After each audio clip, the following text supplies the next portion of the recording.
you didn't get the memo today, then, did you? Clearly.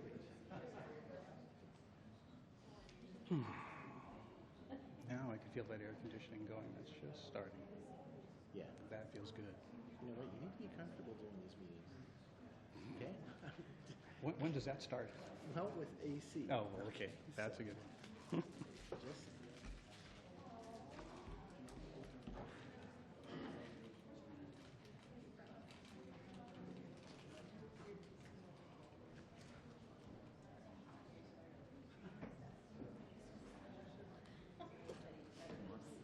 Yes. Would you be interested in moving Suzanne Whipple just before the public hearings?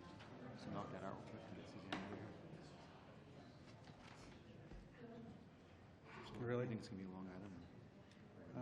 It should not be.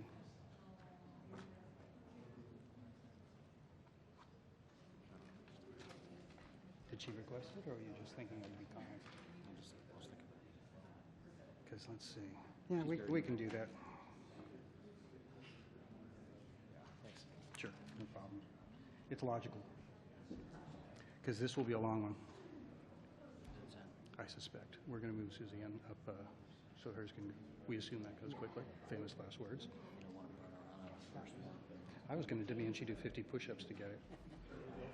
I can leave it at that. You and me both. All right. Good evening, everybody, and welcome again. I'm Mayor Mark Landman. I'm very pleased to welcome everybody in the audience, both physically as well as online, as we call to order this meeting of the Cotati City Council and the successor agency to the former Cotati Redevelopment Agency for Tuesday, June 12th. And I'm joined tonight in the dais by Vice Mayor John DeLasso, Councilmember Susan Harvey, Councilmember Wendy Skillman, and Councilmember John Moore, as well as our city staff, City Manager Damian Obid, City Attorney Robin Donahue, Community Development Director Vicki Parker, Cotati Police Chief Michael Parrish, our City Engineer, Director of Public Works Craig Scott, and last but not least, looking at the size of the packet we have from tonight, Mr. Veloso, our Administrative Services Director, Norm Veloso. And over to my right, we have our Deputy City Clerk, Lauren Burgess, who will ask to lead us in a roll call now, please. Councilmember Skillman? Here. Councilmember Moore? Here. Mayor Landman? Here. Vice Mayor DeLoso? Here. Councilmember Harvey? Here. All right. So we're going to start this evening. I love it when we have new officers to introduce. We have Officer Aaron Gallagher in the audience tonight, and his official agenda piece isn't up just yet, but I want to ask him if he'd be kind enough to lead us in the Pledge of Allegiance tonight. Welcome.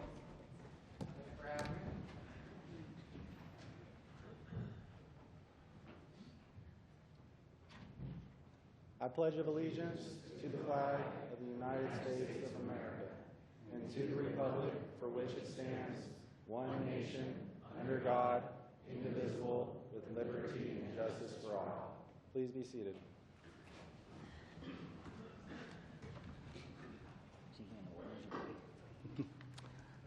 Thank you. And that takes us to item number 4, which is approval of the minutes and notice of waiving of reading of all resolutions and ordinance introduced and or adopted under this agenda. This is an action item. I'm going to ask the council if there's any opposition to moving as written or any abstentions. Do we have any opposition? No. And I'll abstain since I was absent. One abstention. All right. So seeing no opposition, this motion carries 4 in favor and 1 abstention. And this takes us to announcements. First, a new meeting orientation for new attendees and viewers. In conformance with the Brown Act and the adopted City Council rules, the meeting agenda includes items labeled as action items, so where the City Council will consider the item, and citizens are afforded the opportunity to provide comments relevant to the item being discussed. The meeting agenda also includes a citizens' business item, which is the designated place on the agenda where citizens have the right to say whatever they wish. The City Council may, or may not, choose to respond to comments as government code allows. However, if the City Council declines to respond, it should not be perceived as giving credence to or agreeing with any statements that the City Council or its members believe are incorrect, misinformed, or purposely biased. Next, the City of Cotati has special open office hours on Monday evenings. from 5 p.m. to 7 p.m. by appointment in the Community Development Department at City Hall as part of our Cotati Open for Business program. This program provides personalized assistance and information to developers, current Cotati business owners, and those interested in starting a new business in the city. The Rohnert Park Cotati Regional Library hosts events for all ages, including art exhibits, book clubs, and children's programs. The events are free and open to the public. For more information, you can call the library at 584-9121 or visit them at sonomalibrary.org. The Cotati Historical Society Museum is open regularly the second Tuesday of each month from 5 to 7 p.m. Saturdays, and also Saturdays from 1 to 4 p.m., and of course by appointment. For more information, you can call them at 707-794-0305. Free summer movies are going to be starting up in the park again, and this begins June 22nd. June's movie will be Despicable Me 3, and that'll be in about 15 minutes after sunset. The city, of course, offers a variety of other recreation programs for all ages, and we have a lot of details on the web at cotaticity.org, and we encourage you to take a look at those. And citizens interested in receiving City of Cotati community alerts via text or email are encouraged to sign up at nixle.com, and that is NIXLE.com. All right, and that takes us to our first item, which is a presentation, and we have the introduction of a new Cotati police officer, Officer Aaron Gallagher. Chief? I'll start off real quick and then we'll hand it off. But thank you, Mayor, members of the council. I'm very happy to introduce our newest police officer, Officer Aaron Gallagher. And if you could step up to the speaker's podium, please. And go ahead. Thank you, Mayor. Thank you, Mayor, Council, for this opportunity. So I was just going to have a couple of comments about Aaron and his bio, and then I will come up and give him the oath of office. So Aaron Gallagher is a lifelong Sonoma County resident, all 22 years of it. He's a Montgomery High School graduate. So Officer Gallagher attended the Extended Police Academy, which is offered by Santa Rosa JC in Windsor. So the Extended Academy is a one-year academy which allows people to have a job while they attend the police academy. And so he was an internet tech and a customer service representative working while he attended the police academy. So about the police academy, he graduated #1 in his class.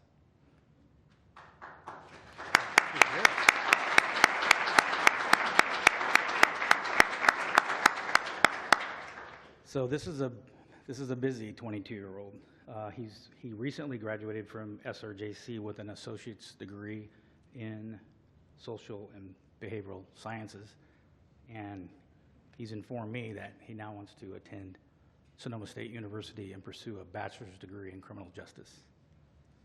But Aaron, you got to get through FTO first before you do that. Yes, sir. Okay. So he is in the FTO program, and obviously with this background and what he's accomplished so far, I expect great things from Aaron. So I'm going to give him the oath of office.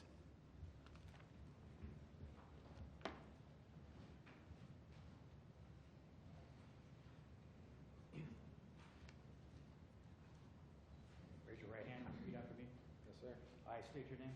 I, Aaron Gallagher, Do solemnly swear do solemnly swear that I will support and defend the Constitution of the United States that I will support and defend the Constitution of the United States and the Constitution of the State of California and the Constitution of the State of California against all enemies, foreign and domestic, against all enemies, foreign and domestic, that I will bear true faith and allegiance that I will bear true faith and allegiance to the Constitution of the United States to the Constitution of the United States and the Constitution of the State of California, and the Constitution of the State of California, that I take this obligation freely that I take this obligation freely without any mental reservation or purpose of evasion, without any mental reservation or purpose of evasion, and that I will well and faithfully and that I will well and faithfully discharge the duties upon which I'm about to enter. discharge the duties upon which I am about to enter. Very good.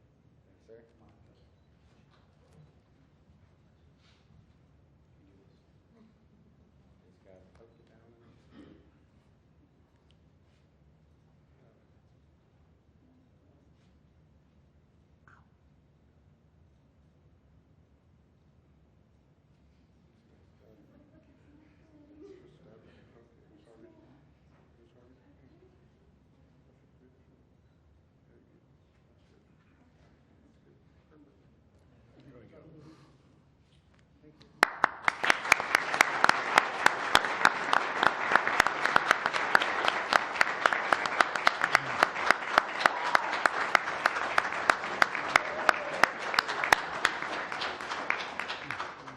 Thank you, Mayor. I'm going to turn the officer over to you.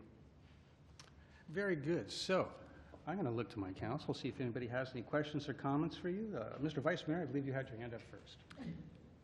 Thank you, Mayor. So, Aaron, you know, I always try to have something witty and smart to say. It's not going to happen tonight, especially the fact that you have a degree in social and behavioral sciences, because you're going to probably tear apart everything that I say and then get back to me later. So I'm not going to go there.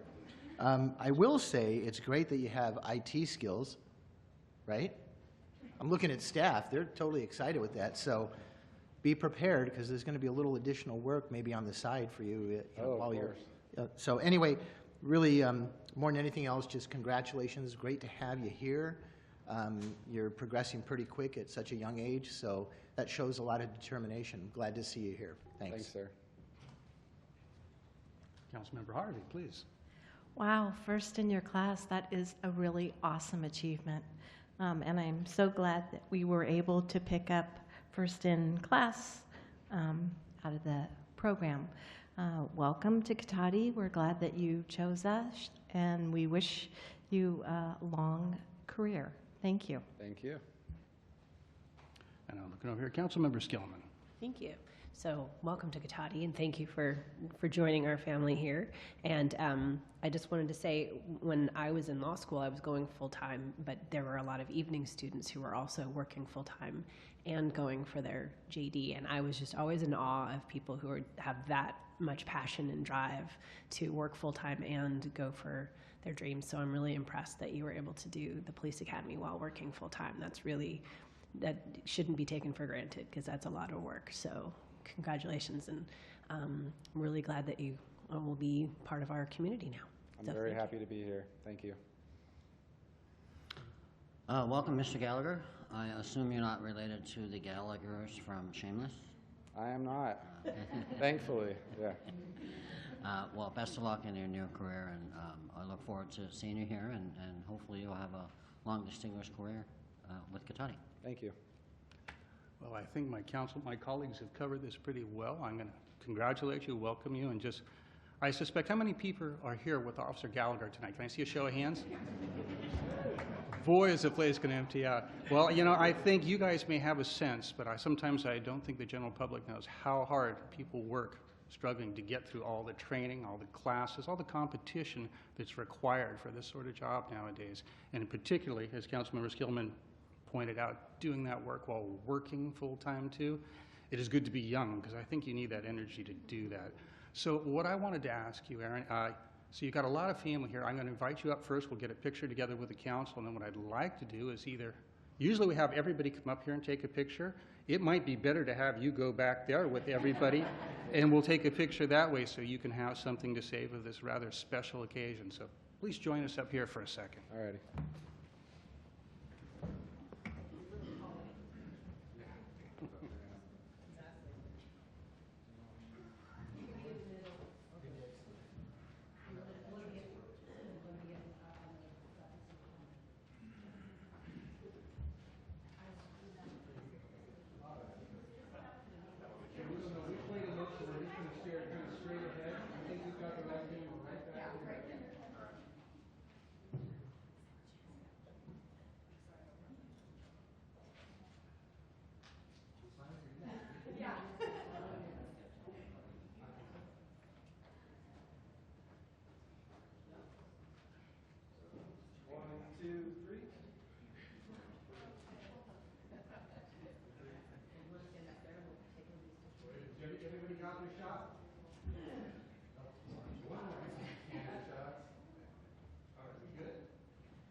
So, Chief, if he gets everyone to stay for the next 3 hours, does that get him through FTO any quicker?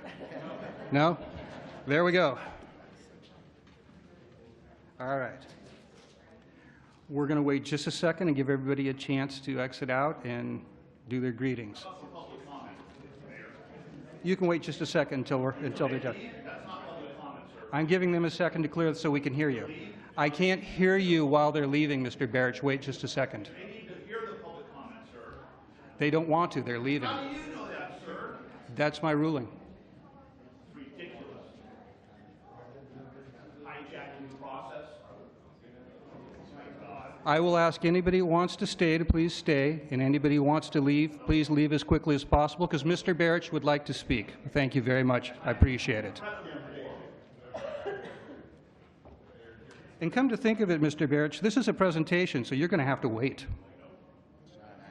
It's not an action item. Well, you can say what you want, but you're not listed as an action item. I'm going to look to the city attorney. You're We correct. typically do. You're correct, Mayor. It's not an action item. However, when I think our custom has been when remarks have been made by council, we consider it a consideration item, and so you would be able, if you wish, to allow for public comment. I'd be happy to, and I think we have, I hope, an acceptable level of noise for you. Please approach, Mr. Barrich. Thank you, Mayor. Here is the Mayor's and Council Resource Guide. It's all in here for you. If you want to check that. Thank you, City Attorney. My name is George Barrich. I'm a former city councilman here. And I've been coming to these meetings for over 20 years, and I think it's fair to say we've seen a lot of police officers come through the front door here at the podium, and we've seen a lot of police officers go out the back door under very strange and interesting circumstances. And on behalf of some of the police officers who wanted me to speak tonight, the fact is, this young man, Officer Gallagher, has just joined one of the most dysfunctional police departments in Sonoma County. It's fair to say, as we've been warning you, our police department is entirely dysfunctional. It's torn at the seams right now because a lot of the police officers want the police chief replaced.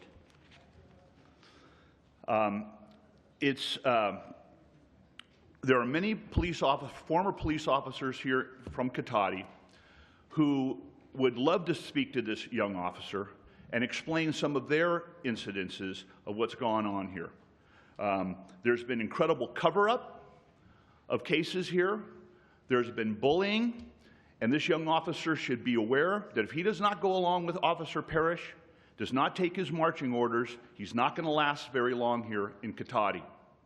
You're either going to go along and get along, or you're going to use this as a very short stepping stone to another police agency. But there's no doubt that there's incredible internal turmoil in our police department right now because of a lack of leadership and the fact that the city council has admitted you have never gone on a ride along with any of these officers who want to talk to you about this.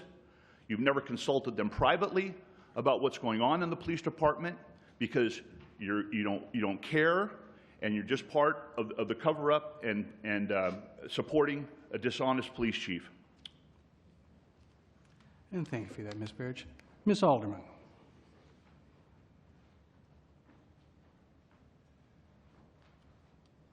I also have been contacted by previous police officers, and I am affirming that there is major problems with the administration here, and there's stories that have been being told, and people have been treated horribly. And we have one of the highest paid, under 10,000 population police chiefs in the state. He earns about $285,000 with his benefits. Don't give me. He needs to be earning it. He's not doing. He's not.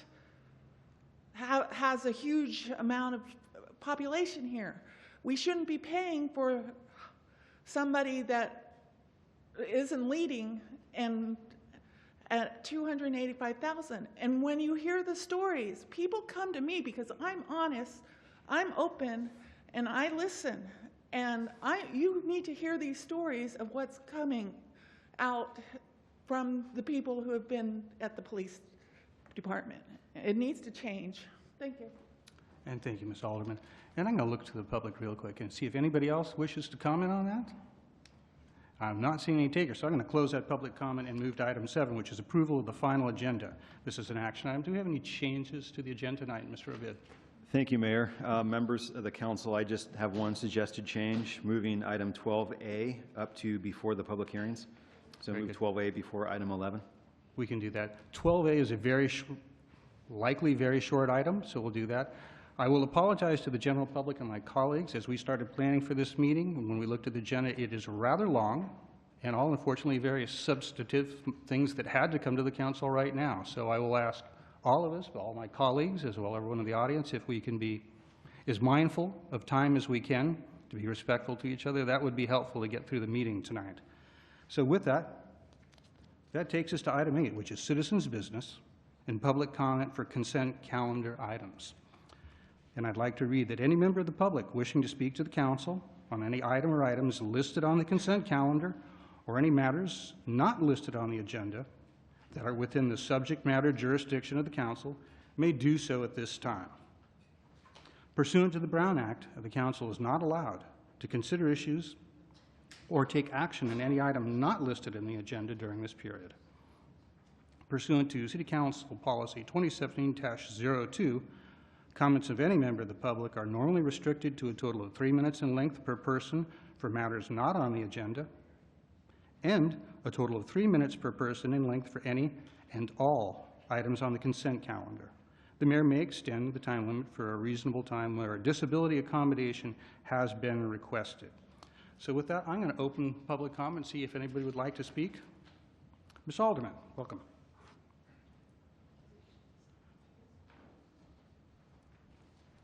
You're right, it's 450 pages of agenda tonight. It took 45 minutes to download, and why you guys bunch things up into these huge agendas where we cannot speak on every item that needs to be spoke on. I mean, there's so much in the budget, there's so much, and then you have agendas with nothing. As I've said in the past, you need to keep, there needs to be some continuity of not hot and cold. Because things will pass tonight and there'll be no public comment on them because we can't do everything. The other issue is weed abatement. I don't know what the problem is, why you cannot have it as an agenda item. We've been asking for 3 years. People want this.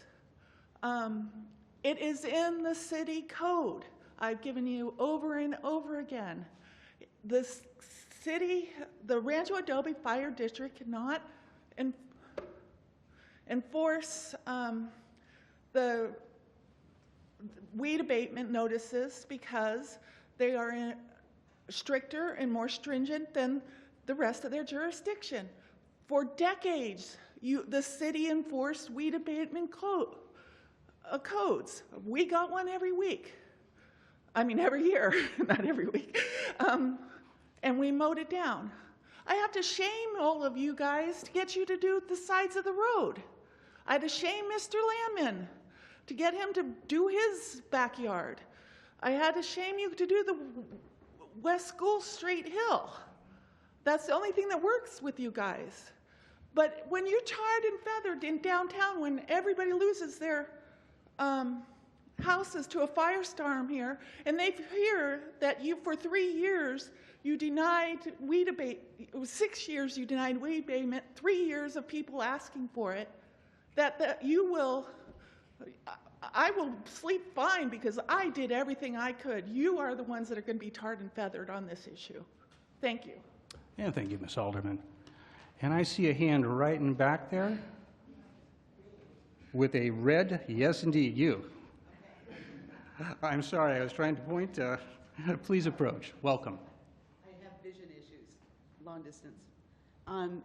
I just returned to Sonoma County a year ago, so I haven't kept up with the city ordinances or county ordinance on, I don't know if that's what this woman was talking about or not, but there's weeds, grass, all over the place that I'm kind of stunned to see, I believe, is under the city ordinance. And I just wondered if there is ordinance, do they exist within city limits? Aren't they supposed to be mowed down, given that we did go through this horrendous nightmare in Sonoma County and in Cotati, specifically the lot that is on the corner of East Cotati Avenue and Charles Street. There's this big corner that's a lot I always assumed was a privately owned piece of property. I've been told now that the city of Cotati owns it, and and the grass is this high, and it scares me because I live at Charles Street Village, and we have issues behind us too. But city did come down and took care of that a week ago on behind Burbank, the Charles Street Village. Burbank has to do their part, but on that corner, what's the story? If you could just clarify that specific area and what the city ordinance is in terms of keeping everything in check as far as for fire hazard. We will, thank you. We'd like. And by the way, are you willing to give me your name just so we can keep track of it for you're not required to, but it just makes it easier. Very happy. Heidi Chesney. Heidi, and how's the last name? First name is H-E-I-D-I, last name C-H-E-S-N-E-Y. Very good, thank you so much. All right, and I'm seeing Mr. Barrich. Please approach.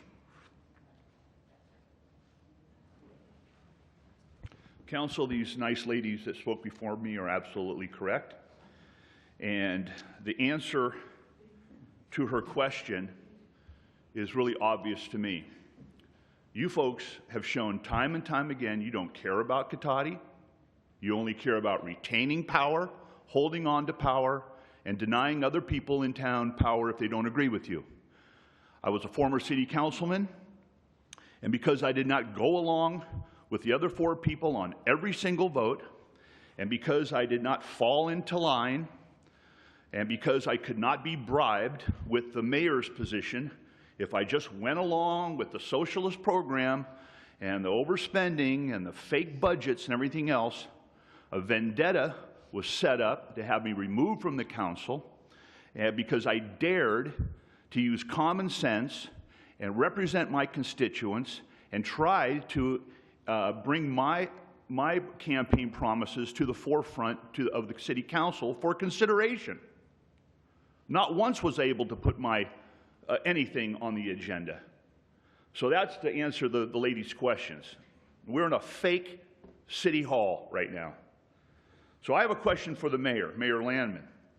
Mayor, can you please comment on your involvement in an official Cotati Police Department criminal investigation and a report that was signed by a sworn Cotati police officer? This is a report in which you were deemed the main suspect of serious crimes in this town. And did you or did you not pressure our police chief, Parrish, to make that report disappear? And for the city manager, I'd like you to ask the city manager, did you, sir, assist Mr. Landman in having the criminal report altered by the police chief? Do you know that this original police report by the officer was given to the FBI office in Santa Rosa, case number 15-00000125. Now, if you, City Council, fail to come clean, the original report, which I have, and a sworn statement from the police officer will be handed over to the Press Democrat, along with all evidence, including all the video evidence and photographs. Here's the report. And thank you, Mr. Barrich. All right. Anybody want to speak in consent? And I see one hand in back. Eric, is that consent or public comment? Either way, approach. We'll get it done. Ms. Alderman, you're next up for consent, then we'll move along.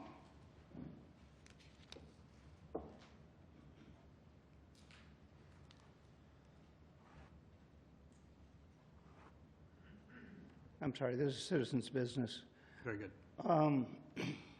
I apologize for not being necessarily positive or upbeat, but the benign neglect that the city has undergone over the past, better part of 16 years is really troubling.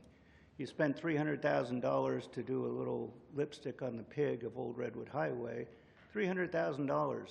Some of you drive down that road. It's potholed, it's a joke. $300,000 to put a sealer on, it took one day. Pretty good job. Sorry I can't be more upbeat, but that's ridiculous. Other issues, I'll be as simple as possible. Many years ago, I came before you and said that there were 8 puddles of vomit next to the old Exchange Bank, which was vacant for potentially the fact that it was robbed twice, potentially because it was an out-of-state landlord, potentially it was kind of like having out-of-town people monitoring everything. But the reality is it was a vacant building that had been actively involved for years, similar to Red's recovery room. 8 puddles. One of you bothered to go and look and make a call. The staff told me the reason they were there for over 2 weeks was because staff doesn't go downtown very often. That's a pretty good statement. This is the kind of town where there's never time to do it right, there's always time to do it over. So next year you might fix the road. The Northern Gateway had a committee. The musical notes were suggested by a committee member, and that was done long before the Gateway. The Gateway is now complete, except for 2 blocks that don't have lighting and redundant lighting at the end. It's very difficult to really follow some of the things that go on. I mentioned Red's recovery room. Red's recovery room is abandoned. So is the building next to it. So are a number of other buildings on Adler Way that hopefully somebody drives by and takes a look at. You've had fires. The Colvin property, abandoned building, burned down. It's almost convenience the way certain developments have historic buildings torched. But some people in the city, specifically dispatchers, have told me that they want Red's recovery room and those buildings to disappear. I called about the door being wide open. 8 days later, it was still wide open. If you go down Adler Way, which some of you might drive down, it's by Lowe's, you'll see that there's literally 10 acres of abandoned households and some people living there. You've had fires from people moving into storage units and messing with electrical. You might want to start doing some policies so buildings, lots, and other things aren't simply let go, that the owners have to maintain property. You might copy some other cities that do the same thing. Thank you. And thank you, Mr. Kirchman. Now, you wanted to speak in consent, Ms. Alderman, right? Please approach. I'm sorry, I should have asked you while you were up here, but it completely slipped my mind. I'd rather split them anyway. I wanted to do on the fiscal year salary schedule.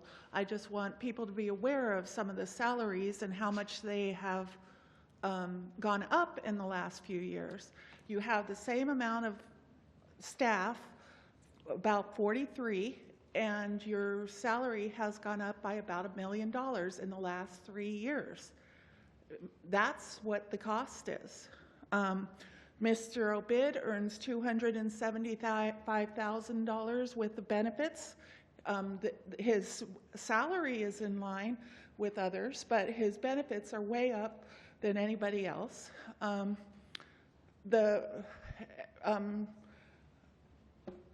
Vicki Parker earns, I think, 125, and then she's close to 200. Even though there's a blip this year. Chief Paris earns $500,000 with benefits, but his regular salary is $285,000 with the benefits. These are where the Measure G monies are going. This is the costs. They're not going to the streets. You spent $0 on the street repairs last year. You have $1.5 million on not projects, on general street. You have $1.5 million in your budget for this time. These salaries are also what is taking down this town.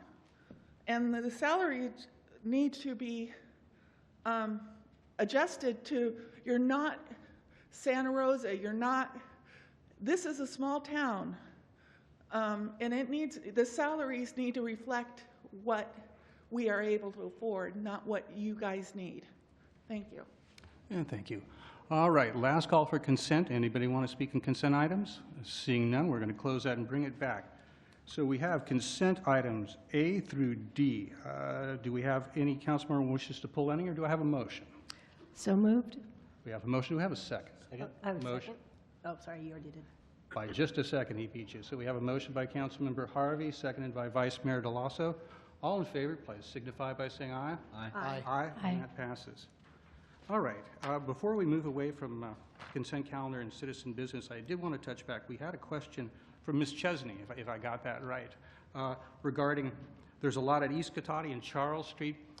Yeah, I should know this, and I'm embarrassed you caught me. I'm not sure if that's one of ours or not, so let me check for you and see if that is. The undeveloped property on the corner of East Cotati and Charles is privately owned. Okay. And I mean, just generally, I'll say that the city closely communicates with Rancho Adobe all the time about issues like this. And I know Rancho Adobe on this property specifically is addressing it. They're following. So Rancho Adobe, I was going to ask you to notify, Rancho Adobe. They do know about this one and are working on it actively? They are, yes.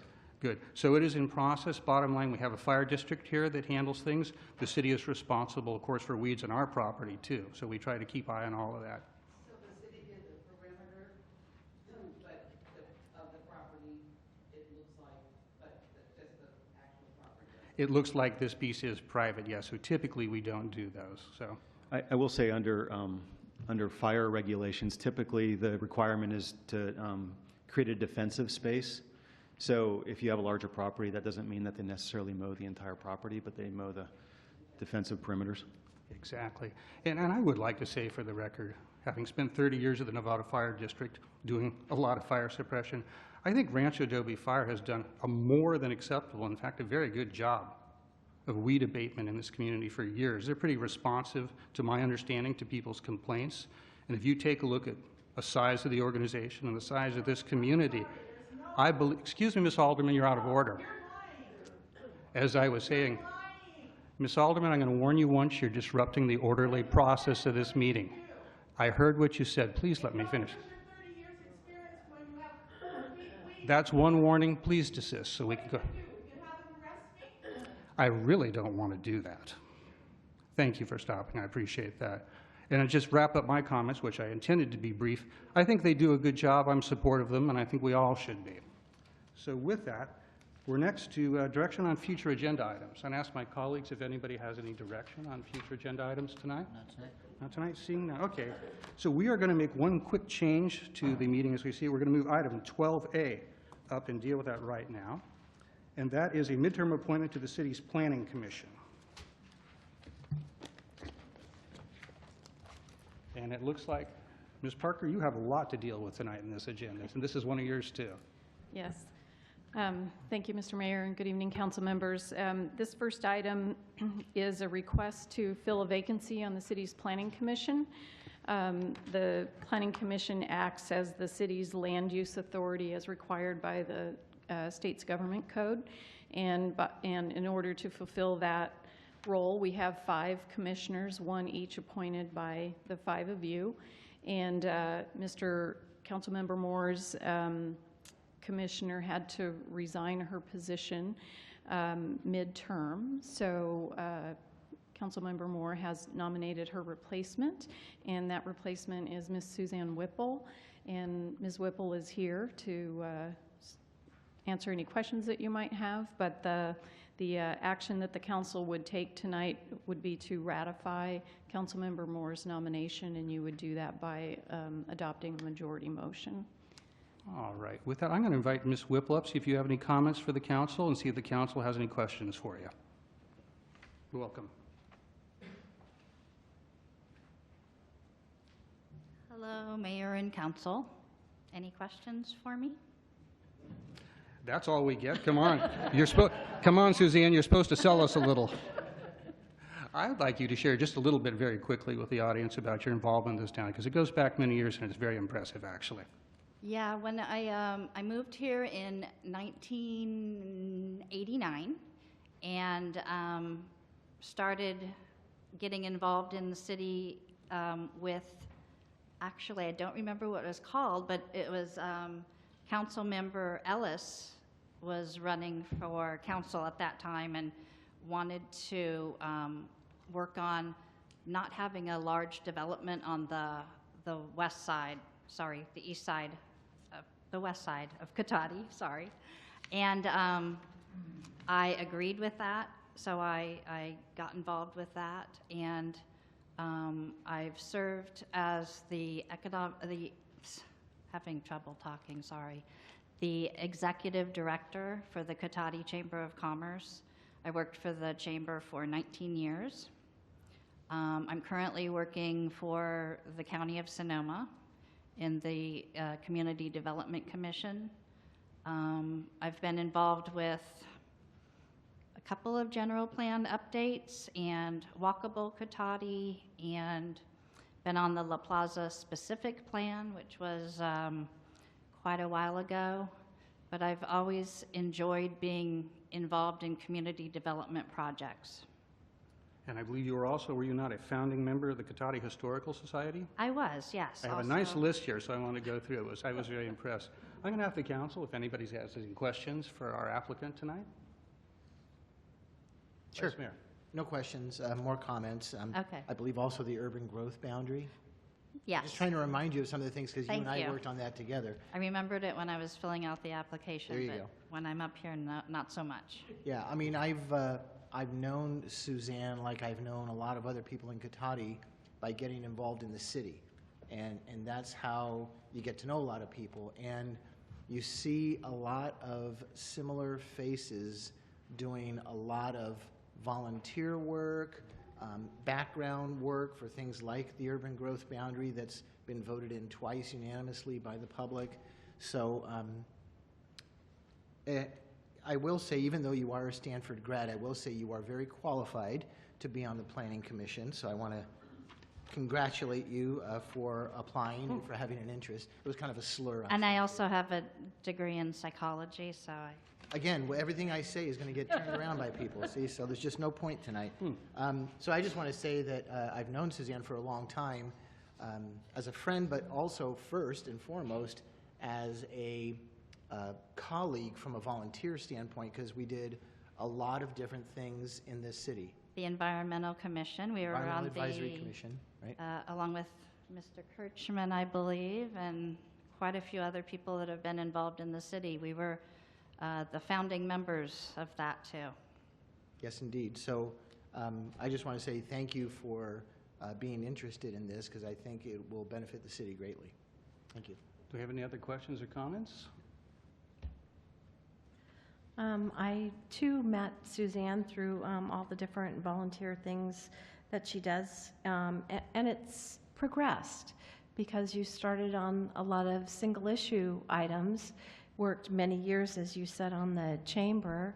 You've kind of been working with the Measure G oversight. So this is kind of moving up the food chain, if you will. So next, maybe she's going to want one of our jobs. I don't know. No. But you've always been a pleasure to work with. You have volunteered for years. I've seen you at endless events, you know, from early in the morning until when the lights go out, and you have done a lot for this community. So this is just, I think, another example of you giving back to the community. Anything from this side? I'm probably not going to speak as eloquently, but I think since the first day I got involved working with the city, I remember seeing you at events and talking to you about different functions, and it's just really fantastic to have somebody who has that wealth of knowledge behind them to be in a position on planning. So I'm really hopeful for this to all work out, and I think you would be a great contribution. I'd like to say thank you for accepting the nomination to sit on the Planning Commission. I think with your breadth of knowledge and experience with the city and years of involvement. You'll be a tremendous asset on there, and I look forward to having you help us out on that. Thank you. All right, with that, I'm going to thank you very much. We'll see if we have any further questions to later, but for now, thank you for being here. And I'm going to open this up to public comment before we come back to see where we're going with this. Anybody like to speak on this? Ms. Alderman, welcome.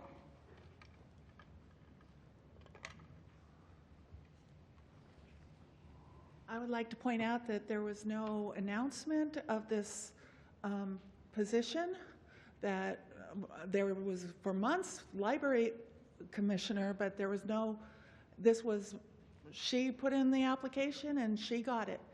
I have major problems with her being on the planning commission. She was executive director for 2 years. She was executive director of the Chamber of Commerce, drawing a salary there and drawing a salary from the county from the economic one. She's done a lot, but she's also used her position. We need, the Planning Commission, like yourselves, has something like a 99% where you follow the approval rate for any propositions before you. They never make anything other than what you want or the staff want. We need people that are not involved in the city, that are not so closely connected that we continue on this path we're on. We need people on the Planning Commission that do not have conflicts of interest like she obviously did. Thank you. And thank you, Ms. Alderman. And Mr. Barrich.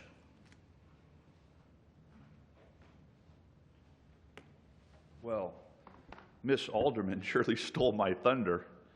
I had no idea. I don't have much left to say after that, other than Miss Suzanne Whipple is a stooge and a tool of the far left party players in this town. She's been stuffing your campaign envelopes, walking the campaign trail, making cartoons of your opponents, hanging those cartoons in the public right-of-way. Even the police had to think twice before they went down and tore them down because of who she is and who she's connected with. Lori Alderman is exactly correct. She's way too connected to this town. She was involved in the despicable recall campaign here in Cotati, where her, along with John Moore, called up members of the NAACP and had them show up here under false pretenses. And she came up here and called me Whitey, called me white. Her daughter came up after her and said, "George Barrich, you are white." It just shocked the conscience of the people in this town. And fortunately for me, I had members of the NAACP apologize to me when they found out what was really going on. This lady is not qualified to do anything more in Cotati. She's done enough damage. Thank you, Mr. Barrich. All right, would anybody else like to speak? See, I'm going to bring it back and see where we are with this. So we ratified by adoption of a motion. So I'm going to look to the council, seeing if anybody would like to make a motion. I would just like to make a clarification, if I may, before we go to a motion on working for the County of Sonoma and working part-time for the Chamber of Commerce is not a conflict. It's perfectly legal. And secondly, I never once called the NAACP, ever. And by the way, I feel bad. I worked for the recall too. You left me out, so don't forget me next time, buddy. All right. So with that, can I make a motion that the council ratify Councilmember Moore's nomination of Suzanne Whipple to fill the Planning Commission position vacated by the resignation of Jamie Brady? So we have a motion. Do we have a second? Yes. A second? Second. And a quick, one last discussion piece that got lost in the discussion. A great big thanks to Jamie Brady for a lot of years of really excellent service. You know, I don't get to attend planning meetings regularly. I find that I have enough meetings in my life, but when I do, I always appreciated the effort, the intelligence, and the good nature she brought to it, which is something I think really benefits this community. So thanks to her for what she's doing and what she's done for us, and I'm sure we'll see more of her in this community, even if she's moved. She has roots here, so I know we'll see more. So with that, we have a motion. All in favor, please say aye. Aye. Aye. Opposed? Abstentions? Congratulations. Be careful what you ask for.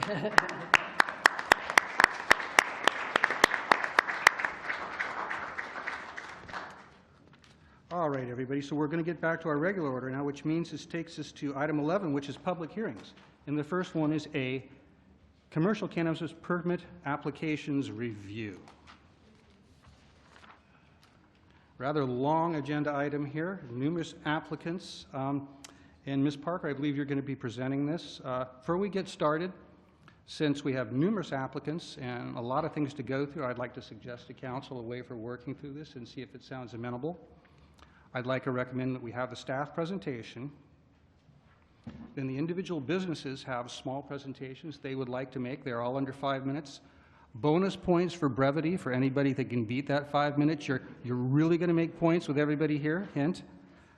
If the council does have individual questions for the individual presenters, you're welcome to do that. But if we can, I think it would be great to hold our questions to the end. Then do our typical clarifying questions. We'll open the public hearing for public comment and then bring it back. So if that sounds good to you, that's the way I'd like to approach that. And we'll give everybody a chance to do their presentation and hopefully move this along with whatever alacrity we can. So with that, it is all yours, Ms. Parker. Okay, thank you, Mr. Mayor, again, and members of the council. As you said, the action tonight is to hopefully approve some of our allowable commercial cannabis permits. And I just have a brief presentation to go through. Just mainly for the public's benefit, the process that we went through in order to get here tonight. The City Council adopted our commercial cannabis land use regulations earlier this year in February 13th. About 4 or 5 weeks after that, the city issued a request for proposals at the end of March. And the RFP that was sent out was attached to tonight's packet. And in response to that request for proposals, we received applications for 8 permits from essentially, I'm going to call them 4 ownership groups, meaning that there are some common members. And they're here on the table. I realize the type is very small, so I'm going to go through them just very briefly. We had a couple of distribution permits, 2 standalone distribution permits. We had 1 permit for volatile manufacturing, so manufacturing using volatile solvents. We had 2 cultivation permits in the 5,000 to 10,000 square foot of canopy range. We had 2 non-volatile manufacturing permit requests, meaning manufacturing with non-volatile solvents. And we have 1 application for a Type 12 microbusiness, and the individual activities under that microbusiness consist of indoor cultivation, retail, non-volatile manufacturing, and distribution. And then finally, we had a second retailer application, a Type 10 standalone retailer.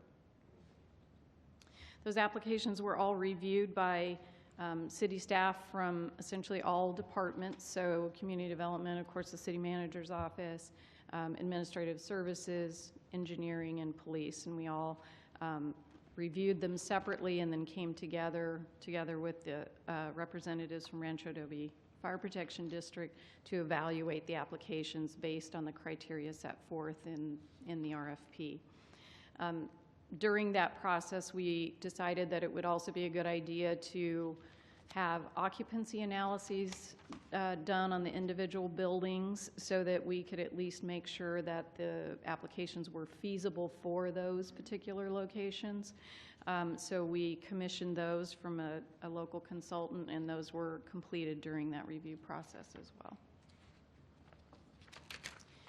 A little bit about the evaluation criteria that we used in ultimately ranking, or not ranking, but assigning points to the applications. This is straight out of the request for proposals, and we assigned points within these separate categories. So we required the applicants to provide us with a basic project description telling us what activities they would be doing on the site, a site plan showing us where and how all those activities lined up, and then to tell us what about their particular operations they felt were going to be of benefit to our community. The second piece that we looked at was environmental quality. Were they looking at water saving and energy saving measures? Did they seem to have a good handle on fire prevention, handling of any hazardous materials, solid waste disposal, and of course, had they thought about potential odor and noise impacts? Also required a safety and security plan, which was looked at closely by, of course, the police department, as well as fire, to ensure that there were no conflicts there with egress and emergency egress, as well as safety, securing access points. An operating plan was the next basic category, big category, so that we had them explain to us how they would comply with state and local requirements, and asked for a timeline, a description of the needed building improvements that they were thinking they would need, and a timeline for completion, and an estimate of their production capacity that they were thinking. And then the final category that we wanted to have some information about was the background and experience of the lead staff members or operators that would be on the site. And then we assigned 10 points for most of those categories, with 5 points given to experience, so a total points possible award of 45 for each application. Some of the benefits that staff saw in the cumulative total of the applications were that there was what looked like a healthy mix of activities. So we had cultivation, manufacturing, distribution, and retail, so across the range of the uses that the council decided were appropriate. Several of them will upgrade our existing building stock, either through physical ingress and egress improvements, through fire sprinkler upgrades, through general maintenance and upkeep of the buildings. The Highway 116 applications, the 2 Highway 116 addresses, if they go forward, would remove blight and redevelop properties with active functioning buildings and site improvements, so that was a benefit. I think almost all of the applications cited an effort for local jobs recruitment, citing the experience and knowledge that is in Sonoma County for this particular industry, and so that being a fairly easy thing for them to accomplish. And then almost without fail, all of the applications also detailed a focus on resource conservation. And so overall, staff was very pleased with all of the applications. Let me go back to that a second. And I'll show you the point awards in just a minute and tell you a little bit about how we got there. But first I wanted to spend just a second on the Highway 116, what I'm calling the Monahan applications, because those are a little bit different from the others, because there are not likely to be existing buildings that they can go into. So our original intent with the RFP was to fill all of the available permits with qualified candidates. So if all of the application limits, or permit limits, I should say, were available and there were qualified permittees for all those, then that would have been a great thing. And we wanted to initiate those operations as soon as possible or feasible. What we hadn't really thought about was getting an application on a property that was not yet developed. And so we had to pause and think about that a little bit, because it would delay the initiation of operations when what we had been looking forward to was to fill them as soon as possible. But the more we thought about it, it actually would accomplish 2 great things. Would give Mr. Monahan the security of having a permit issued to him, as well as I mentioned, remove blighted properties and significantly upgrade. And I'm sure Mr. Monahan will speak about this a little bit more detail what he looked at on his side. So I do want to stress that this would be a ground-up development project. So there are structures out there, most of which need to be torn down. The applicant has had a structural analysis done of the largest main building on what we all call the red site. That one has a steel frame in it, and so could potentially be upgraded with a new skin and all and utilize the old frame. However, the properties, because they've been vacant for more than 6 months, they've lost any legal non-conforming status. So they would have to meet all of the current zoning, building, site improvements. So the applicant would be looking at almost a full redevelopment or brand new ground disturbing development of those properties. So in order to ensure that that's a good thing for both parties, what we would recommend tonight, if the council decides to go forward on those particular applications, would be to bring an agreement back to the council wherein we had established timelines that both were comfortable with and felt we could meet, so that everyone was secure that the application and the applications for the development were moving forward in a timely manner. So a couple of the scoring that we ultimately came to, that was as high-tech as I get here with the PowerPoint. Mr. Monahan's project scored a little bit lower than others, and it was simply because there wasn't a physical structure there for evaluation. So I wouldn't look at his slightly lower scores for any reason other than that. So here's how many points were awarded to the applicants. Each of the departments that I mentioned earlier had their own rating sheet with those categories, and they filled one out for every application.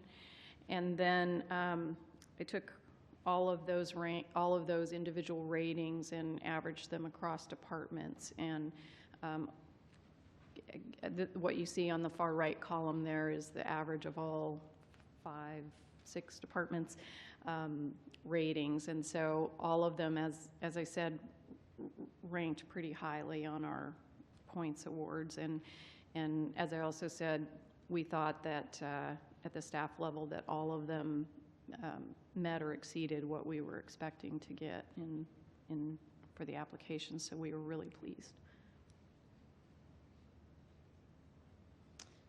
This is just a recap of 3 of what we thought were the important community benefits by application. Once we got information from the applicants about how quickly they could initiate operations, it became clear that for them, there is some work that they need to do. They need to design their space, they need to procure equipment, they need to get building plans and building permits and actually do the construction work. So the approximate earliest time any of the applications think that they will initiate is toward the end of this year, so December of 18, November, December of 18. And then the longest would be the full 2 years from now on Mr. Monahan's projects for the development. As you can see in that middle column, there's quite a few jobs that are generated by these 8 permits, and that was also a great thing for the community. And then the third column there is the estimated annual cannabis business tax revenue that each of the particular permits have estimated. And so that's, of course, just an estimate, but there's quite a bit of knowledge there of the industry. So I think those estimates would come in pretty close. And if the the actions tonight that the council can take would be to approve all of the applications, some of the applications, or none of the applications. And so this table that I've given you here just shows by type, so by cultivation, manufacturing, or retail. Those are the three major areas that the ordinance is divided into. And the middle column there shows the total licenses allowed, and then the remaining license after those, if those were approved, the remaining licenses. So as you can see, after tonight, there are 6 potentially still available if you were to approve all of them. And so our next steps would be, based on the council action tonight, to issue permits for 2 years, and those permits require a biannual renewal. But those renewals can be done by the city manager under the ordinance, so long as there's a record of compliance with local, state, and regional requirements. The permits would be issued with a maximum 240 days to initiate operations, so that's based on the maximum, giving everyone the same time frame to start their operations, and that's based around the maximum that the furthest one out needed, if that's clear as mud. The Blodgett Street manufacturing, because it uses volatile solvents, and the micro business both require the processing of conditional use permits. So if those 2 applications were approved tonight, we would immediately start work on the CUPs and get those in process so that the applicants can move forward on their state licensing. And as I mentioned, the 2 Monahan projects, we're recommending have a follow-on agreement where we agree on a time frame for them, and if it's not working out for either party, then those permit allowances go back into the pool, and Mr. Monahan can find a location that works better for him. And so with that, we were looking at potentially issuing a second RFP for the remaining permits sometime later this fiscal year. And that includes my presentation. I try to be brief and allow the applicants also an opportunity to speak. Some of them have requested to do presentations. We did not ask them to do presentations, but I'm assuming that you would want to meet each one of the major applicants. So on the back table and at the dais, I put together an order for them to be called up. And so with that, I'll turn the microphone over to you. All right, and I noticed a member or two of the public trying to look at the slides, and I too was having trouble reading them from this distance. I believe we have an extra copy of the agenda in back here that has everything, and you were looking at packet page 32, I believe. So if you want to look closer at those numbers, or anybody else, that's where you'll find them. So this brings us back. Council, we have any questions for staff before we proceed at this point? Sure, please. Vicki, you had mentioned that the renewal after the 2 years would be done by the city manager. Am I correct that if there are any issues in that 2-year period, that it would come back to the council to be addressed? Yes, that's correct. The city manager has the ability to approve it with a clean record, and he can also at any time advance it to the council, and definitely advance it to the council if it were a recommendation for non-renewal. Okay, thank you. Mr. Vice Mayor. Yes, thank you. Kind of a similar question. So on the particular on the Reds Recovery parcel, if a 2-year permit is issued, let's just make an assumption it's going to take 2 years to get a facility functioning, up and running, and all that. Would that necessarily be something that comes back to council for either, we'd be renewing a permit, but there's been no business at that time, or is that something that would say, because I would probably want to recommend, if it's appropriate, that that would be something that should come back to council. But I don't know how you were thinking about that one particular.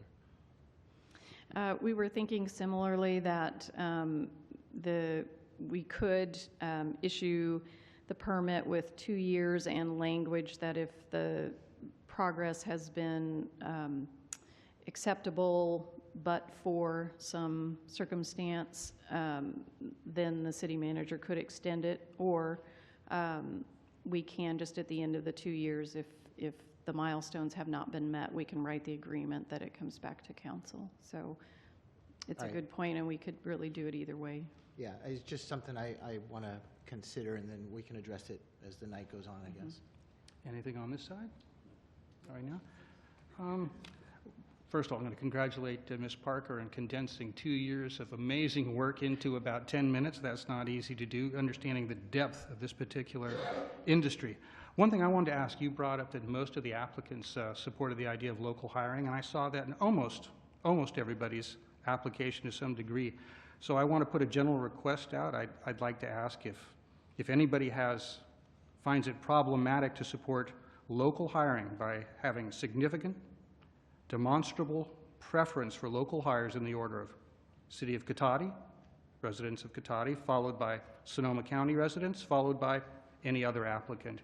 If that's problematic, I'd like to know, or if that sounds doable to you, I'd like to know, because I think all of us would like to keep as much economic benefit as we can here in our local community. So thank you. So with that, I think we're going to go to our presentations. And let's see, you have the speaking order. So our first applicant is going to be Lear Incorporated, and I hope I pronounced that correctly. Yes. Good. Welcome. Hello. Oh, yeah. Yeah, we can do that. So.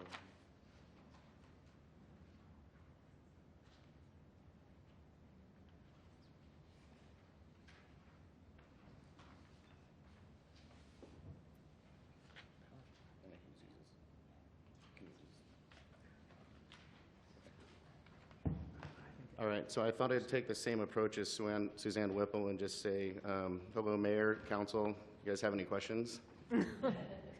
Well, I'll actually get through this presentation because we put it together. So good evening, council members, staff, and audience. I want to thank you guys for holding this hearing tonight. Brandon Levine, Executive Director for Mercy Wellness in Cotati.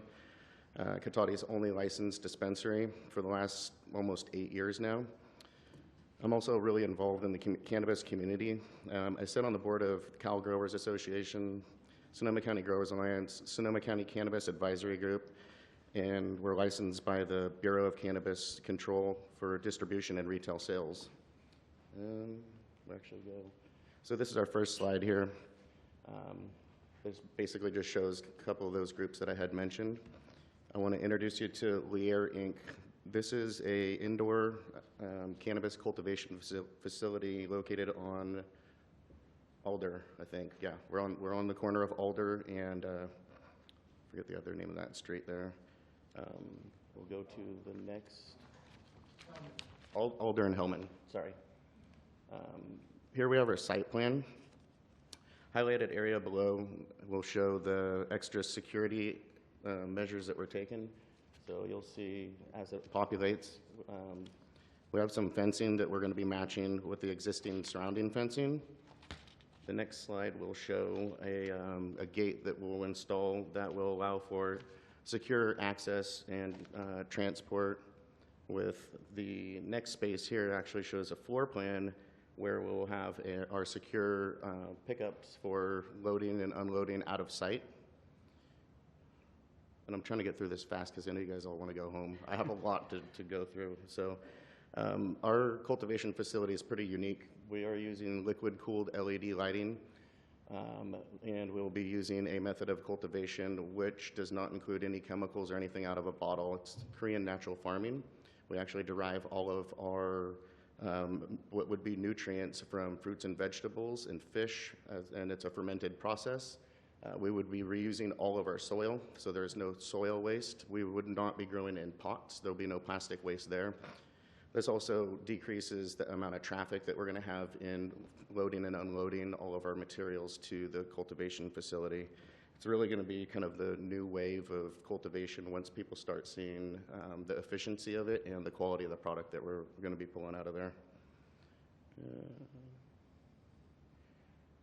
So since we've started, security has kind of been one of our #1 concerns, as well as with the chief of police and then the community, not just for our product, but for the community, for our staff, and then law enforcement and other emergency services as well. So we spent a lot of time working with them to try and have a system and have familiar faces and have them understand the ins and outs of the building. So we invite law enforcement in at any point in time, especially new recruits, so they do know the ins and outs of the building, and we'll be doing that with this project as well. We've been pretty involved in community giving and public outreach. These are just a couple of the either events or organizations that we work with. We donate to the Palms Inn. Homelessness has been a big thing for us. It kind of touches me personally because I have a few family members that are having a hard time there. But Daily Acts is a really great group. I know you guys are familiar with them. And food bank here, and then we also supported a lot of the fire victims. I think we raised over $100,000 worth of products and supplies for the fire victims, and we made sure to distribute those to actual fire victims. So that was actually a really fun project that we were a part of. I kind of went off the thing here, but there's so many other things I could talk about. I don't really want to waste your time, so I'm going to be mindful of that. And I'm here to answer any questions if you guys should have any. So that's one project. Very good. I'm going to look to the council, see if we have any quick questions for Mr. Levine before we move on. Please, Vice Mayor. What I wanted to do was ask kind of a process question to the mayor, not so much Brandon for you right now, but if we have questions after people make presentations, we good with calling them back up? I think so. To ask those questions. I suspect we'll be doing that. Good for now? Just click it. Very good. All right. Okay, so I do have another project if you're ready for it. Well, let's see what's next. Let me look at the list here and make sure we got you right. As a matter of fact, I think you're queued up, so that works rather well. Should I go sit down and come back up here? I'm not that formal. I am resetting the timer too, so. I could take a break. No. So next up is Mercy Wellness, and a familiar face, Brandon Levine again. As soon as you're ready to go, let me know. We'll take it from there.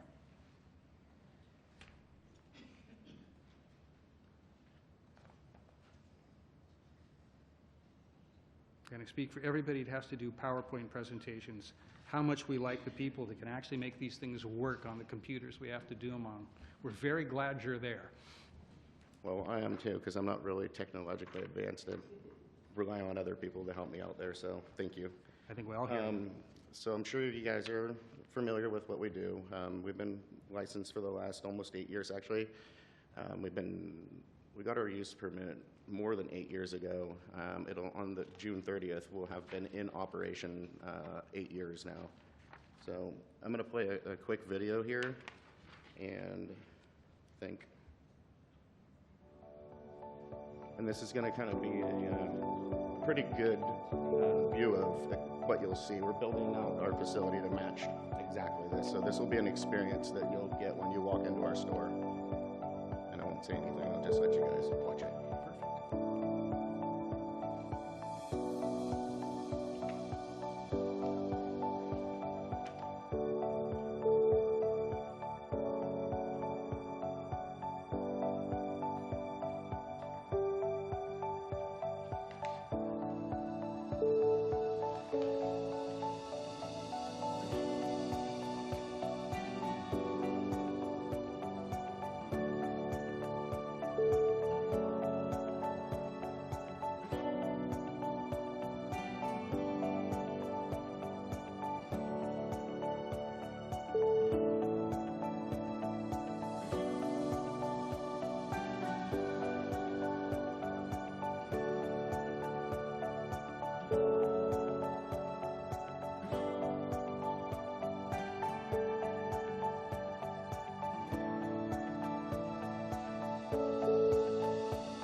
think that's the end.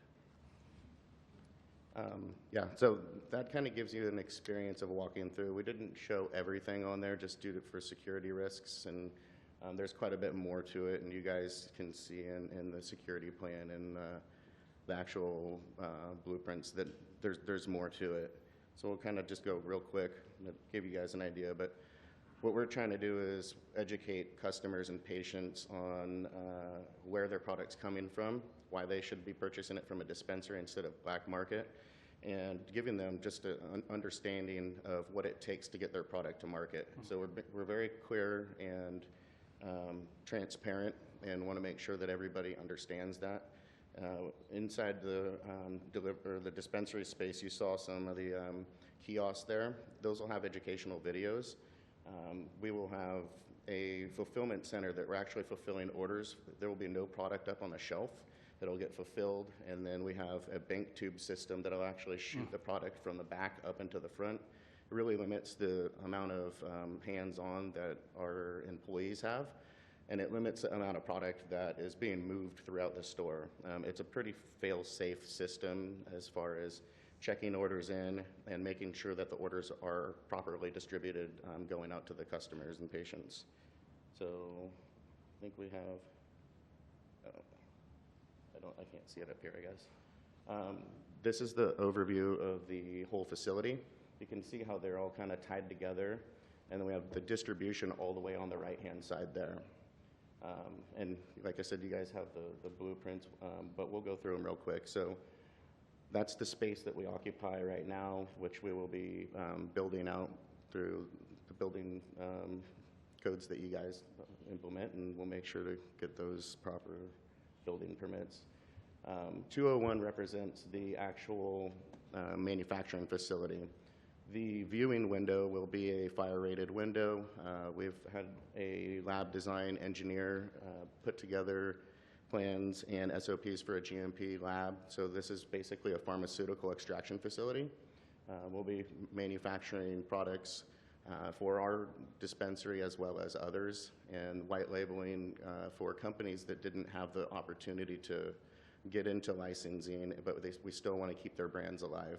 We also have a business management company that's up in front of all of this called Business Sense, and we help people with their tax preparation for 280E, marketing and branding, stickering, packaging.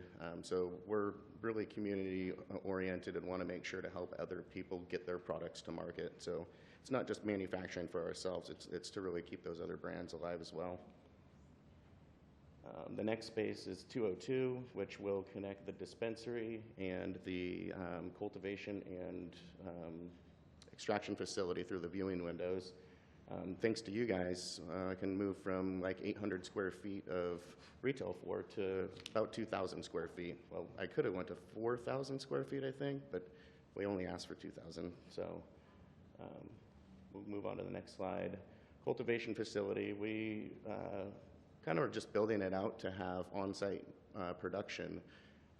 We have a lot of opportunities in other areas. We like working in Cotati, but this really serves the purpose of getting people to have that experience, seeing where the product comes from, and having a bit more control over it as well, since it's right there on site.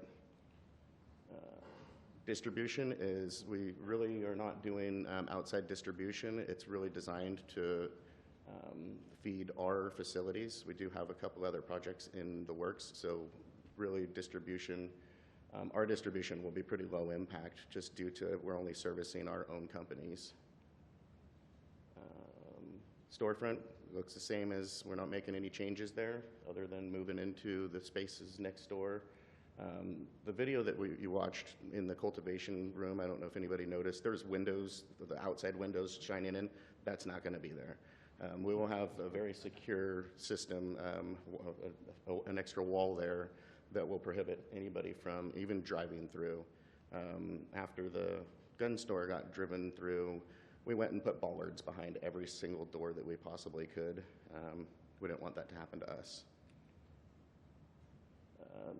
Security, so we have multiple security officers that work for us. Some of them are either just monitoring the cameras and watching people come in and out, checking them in. We do have a pretty extensive check-in system. We've hired a couple of different companies for our point of sale and our computer software programs to identify whether they're actual patients. We have software that takes your driver's license and identifies whether or not, no matter where it's from, actually all different countries.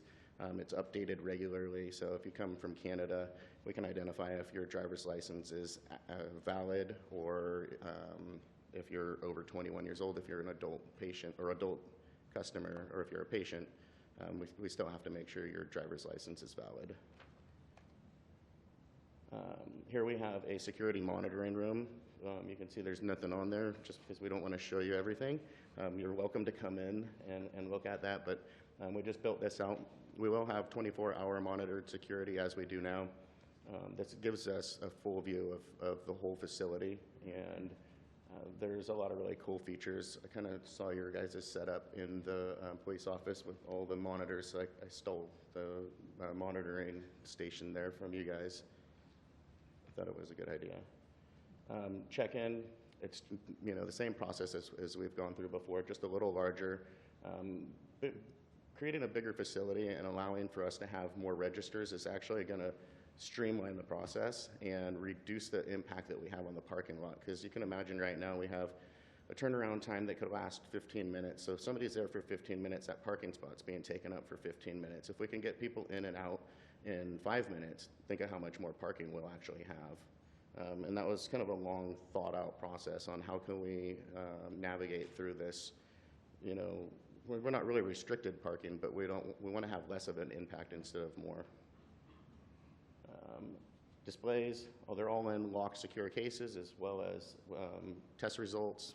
The state's been requiring that for the last 5 months. We've been doing it for the last almost 3 years. More of the displays, just kind of highlighted in the center of the room with testing results. These will be our on-site either ordering kiosks or informational kiosks. We'll be working with other cultivators and manufacturers to create content, and people can come in and get educated on where the product's coming from, so it doesn't just have to come from us.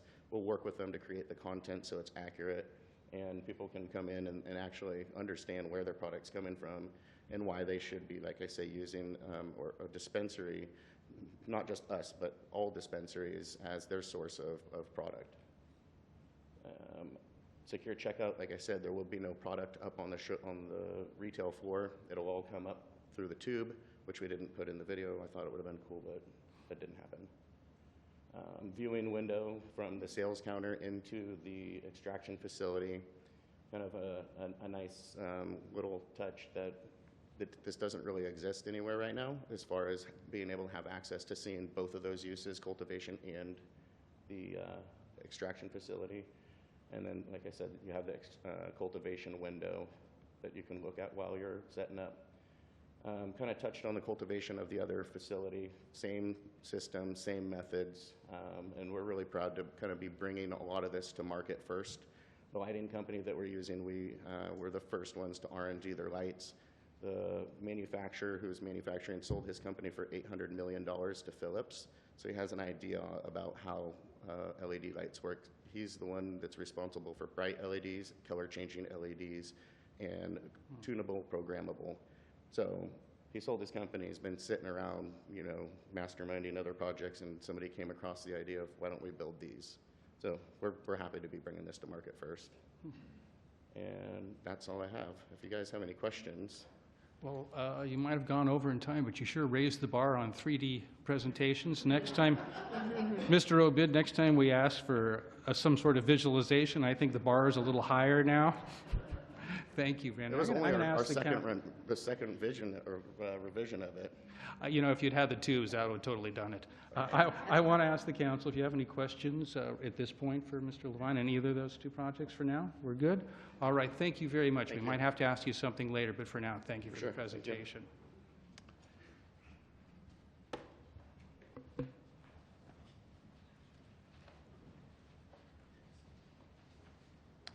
All right, let's see. So next we have Steve Monahan with Cathedral Distribution, and we have retail and distribution uses. Welcome, Mr. Monahan.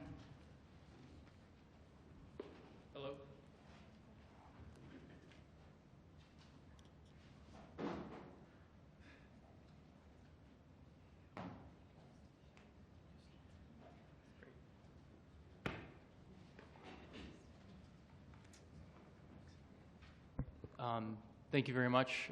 Pleasure to be here today. I want to just acknowledge Vicki for the Herculean effort that she's put into putting this all together. It's a tremendous amount of work, and she deserves several rounds of applause. Our project site is known as the Reds site. It's on the corner of 116 and Alder. And today I just wanted to take a few minutes to focus on our vision for the property and what we think we can do with it.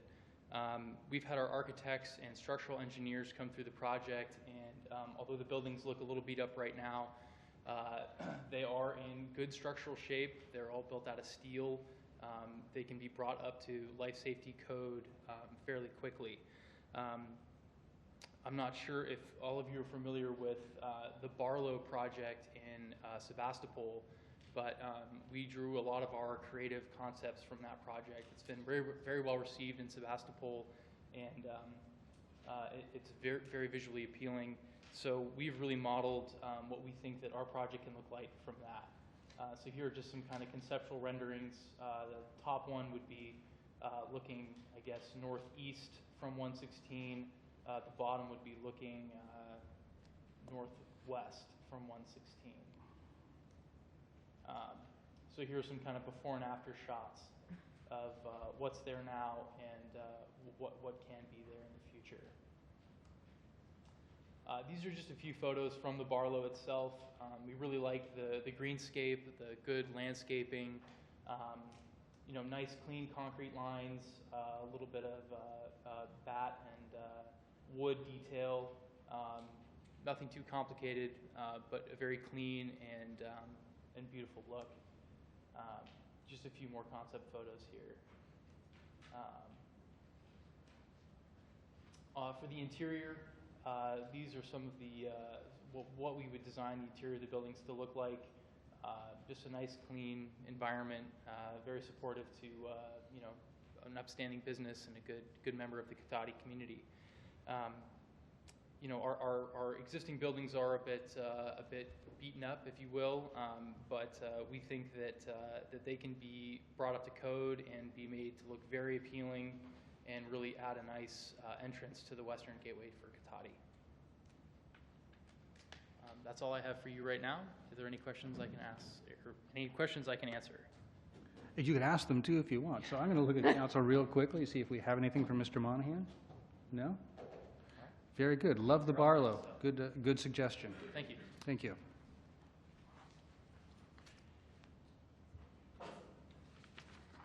All right, let me see. Our next presentation will be from Kea Management Incorporated, Richard Sellers. And I have a feeling this isn't Mr. Sellers here, I believe. No, Mr. Mayor. Nick Caston representing the applicant today. Richard Sellers is actually out of the country on a work trip. I am never one to turn down, as many of you know, an opportunity to achieve a brevity award, so I'll be very brief. The project here for Kea Management is an expansion of their existing operations. They currently operate a permitted and licensed facility in Oakland, California, and this facility will enable them to expand their kitchen operations specifically, to expand current production, and also enable them to do more white labeling. In the same building at 421 Portal is also the Alta distribution project. While they share similar ownership, they're different business models. So Kea will be predominantly doing distribution for the products that they produce, either for themselves or for other brands, while Alta will be acting as an independent distributor. That is most of the points. I think the one point that came up in the earlier comments was the performance timeline of February 2019. We actually think that that can be achieved earlier. We are just accounting for the review from building and fire officials as a part of that. Otherwise, we're available to answer any questions that you have. Very good. Any questions for Mr. Caston on this particular presentation? Yeah, I did have a question when you were talking about the two separate business entities. What's the shared percentage of the ownership, or is it the same entities, just two different business models? Exactly. It's the same entity with two different business models. Thank you. Very good. Well, while we have you here, I think we'll keep you here because I believe you also have Alta Supply to speak about. And I'm available to answer any questions. And that covers that one. Very good. All right. I'm looking over the council, not saying, I think we're good for the moment. Thank you very much, Thank you, Mr. Mr. Mayor. Gaston. So let's see, our last presentation will be from Eagle Eye LLC and Gregory Shep. Did I get that right? Gregory Shep, I am representing Gregory Shep. My name is Angelo Catania. How are you? Mr. Catania, welcome. Thank you. I am on a different system here, so you're going to have to bear with me while I switch this out. No rush.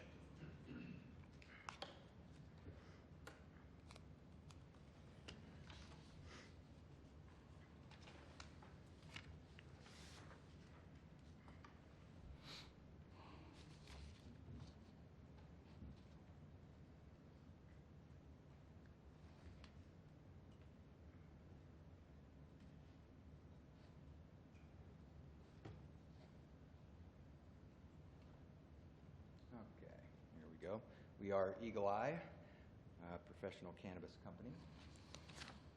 Thank you for having us, everybody.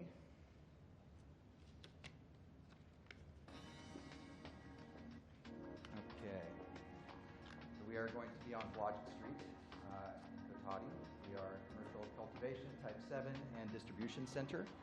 We will be performing a C1D1 extraction room. Everything will be GMP and ISO 9001.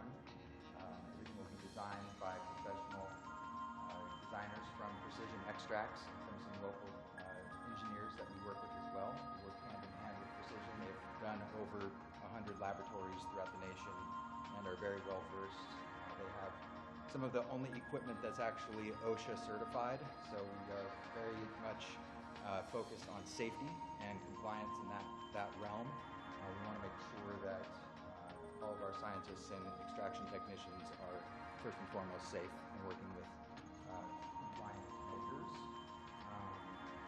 So we have equipment and training as well that we're going to be doing. So any type of new employees that are coming in, they're going to get the full, training profile to make sure that they're certified on our staff to be able to use the equipment. And again, we're focusing on compliance. This is an example. This is the PX40 of some of the equipment we'll be using, as well as some of the distillation that we're going to be using. These are some of the safest equipment that are out there for this process. The distillation process is basically the same as any other distillation process. It's a separation of the crude material to extract the essential oils that you're going to want that are much more valuable and medicinal and effective. So this is the CDU 1000. This is what we're going to be employing for our distillation processing. It's a very impressive machine and is again OSHA certified. So it produces very good, amazing product at the very end. So good for edibles, topicals, all types of applications is what this is used for.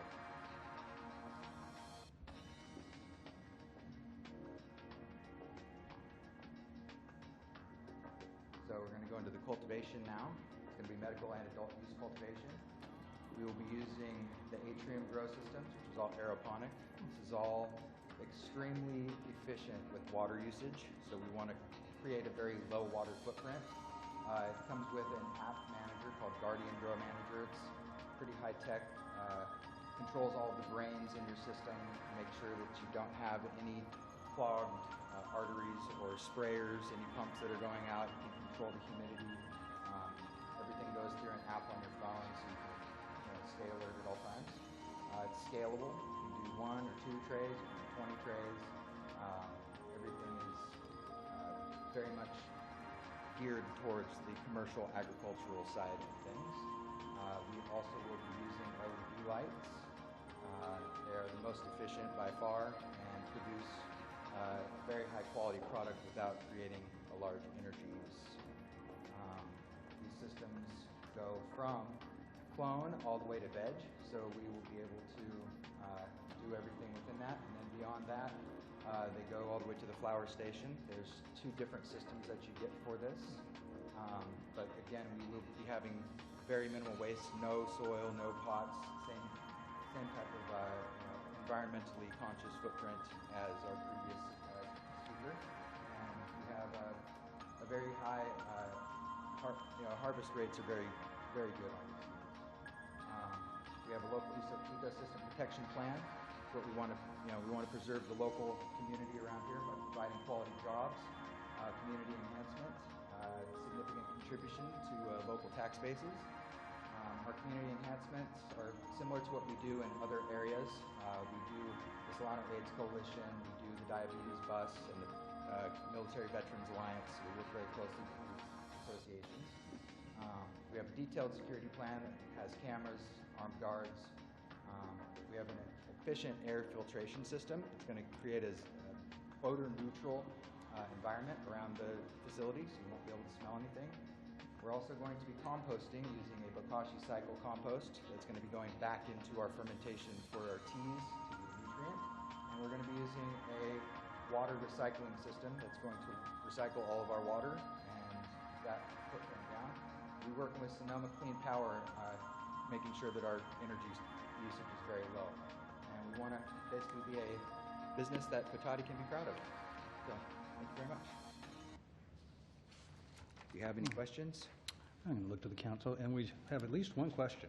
Okay. Yeah, if I remember reading the packet and talking about this particular option, there was use of the volatile solvents. Yes. And I'm just wondering, for someone who's incredibly ignorant on volatile solvents and can barely even say it, if you could just tell us a little bit about what kind of protection measures you would have in place that would minimize, prevent, whatever the right word is, from anything escaping into the surrounding environment.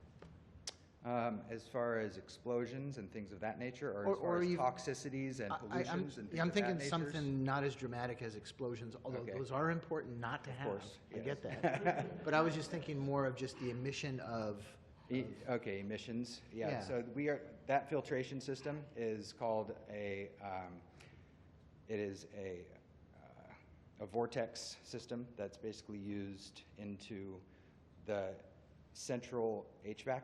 So everything that's going through will be going through air scrubbers. And by the time it leaves the building, every particle of air that's leaving the building will be odor neutral, to be chemical neutral. It'll be scrubbed completely clean. So that's one of the main things that we're concerned about too, is making sure that there's no odors or chemicals. The closed loop systems that we're using for extraction processing, there's zero chemicals that are emitted from those. Everything is on a closed loop system. It's all encased in pressurized systems. So zero fumes. Okay, that makes a lot more sense at this point, so thank you. Of course. Appreciate it. Yeah. Any other questions? Anybody else? I have one same thing. I'm going to tag team with the vice mayor here. So I actually had a concerned letter from a local resident in the area who was concerned about volatile solvents, saying that they can vaporize at room temperature, potentially get in the air supply, potential health issues of concern. So I wanted to ask you to speak a little more just about the level of containment your system, rather impressive systems provide, the potential, the likelihood of any problem, escape, no matter how minuscule, what those amounts might look like, or any industry history so far, which I understand has been short. Okay. But I do know I can say from what we've seen of this, going up to travel and look at other places that have this, the technology, and I think some of us and members of the public can see it now, the technology behind this is a lot more than you'd expect. It's pretty darn impressive, but I think maybe people need to hear a little more about that so they can have some assurance. Sure, of course. These systems have been being perfected over the past 10 years. This company that I work with, Precision, they are one of the only companies out there that has OSHA compliance certification with their systems. So these are really no different than an essential oil extraction and distillation company doing tea tree oil or rosemary extracts or anything like that. So these have been around for a long time. The science has been there for a long time. It's now being applied towards this industry. But the systems are completely like I said, they're closed loop systems. So the sublimation process, once the solvent is done doing its extraction with the oils in it, is done in a closed container where the vapor from the solvent is actually distributed back into a container to be reused again. Okay, so those are the types of systems that the closed loop has. What will be left in that will be a small sublimation process that will happen in basically the vac ovens. And so in these ovens where you have vacuum pressure that's releasing and sublimating the process, those will have small amounts of butane and hexane within those systems, but those will be run directly through air filters and scrubbers before they even hit the main scrubbers and filters in the HVAC system. So there's going to be double scrub on those for that process alone. So, but we want to try and recapture. We recapture right about 98% of our solvent from the process. So there's very little left once you're in the final sublimation process.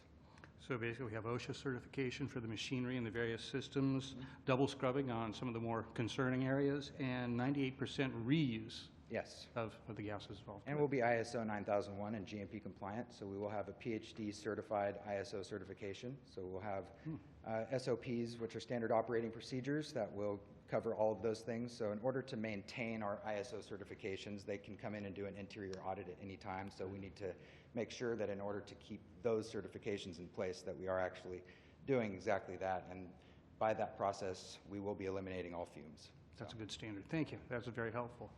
All right, so that... Mr. Mayor? Yes. I'm sorry, I failed to mention this before the speaker got up, but this particular application, along with the Type 12, do require conditional use permits, and that's the actual process where we will look at the actual operations and the equipment and all in detail.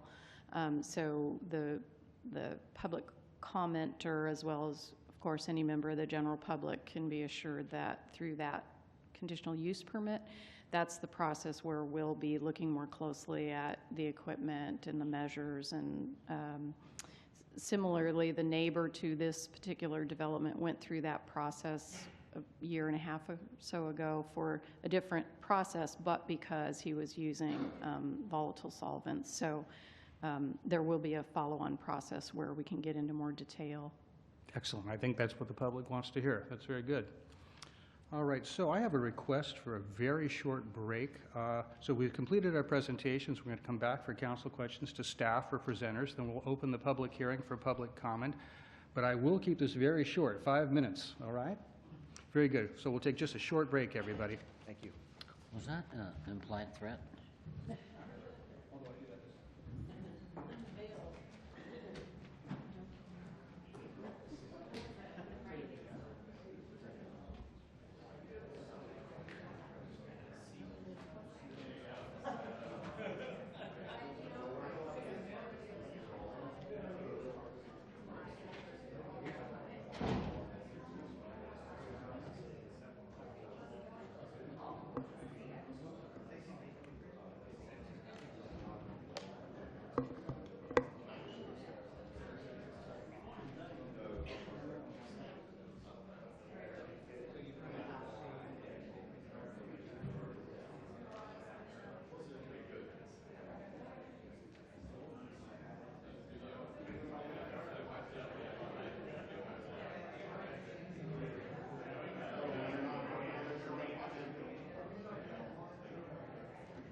What?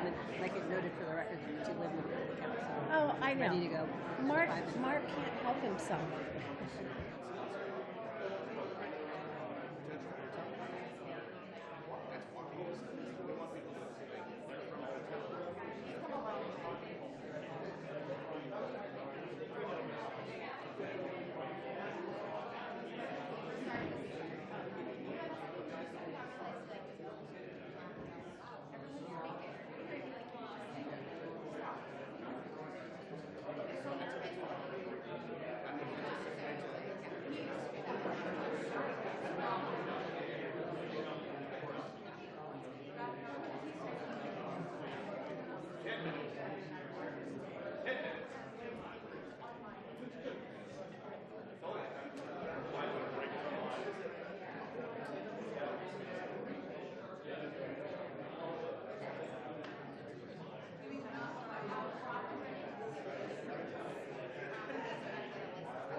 All right, everybody. I'm going to ask you to please sit down and we'll get the meeting started again.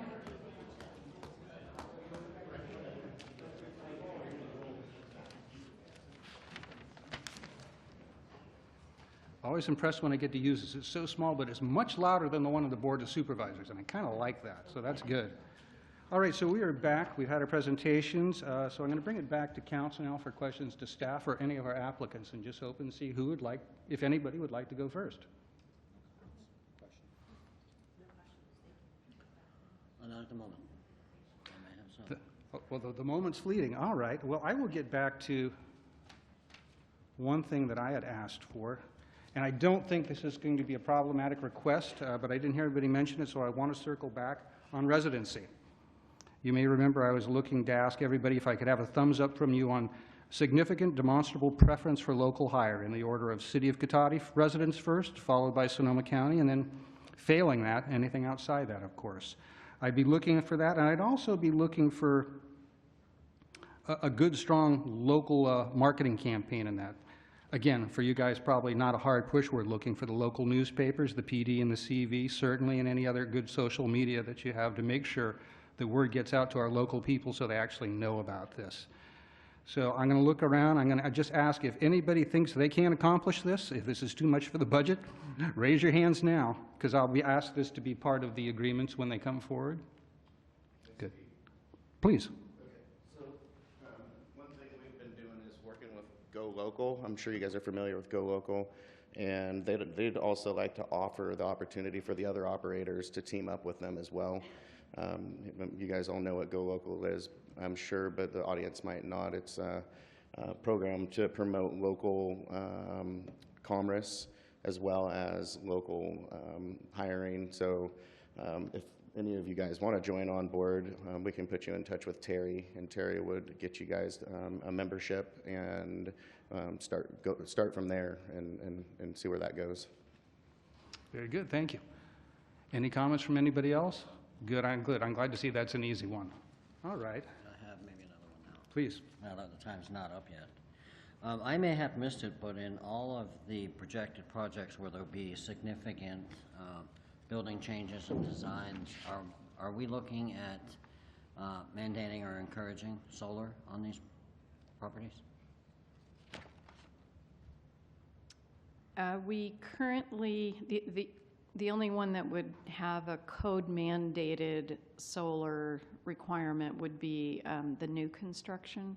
So I don't think any of the proposed improvements currently would kick in a requirement to do solar. So we hadn't thought to mandate it.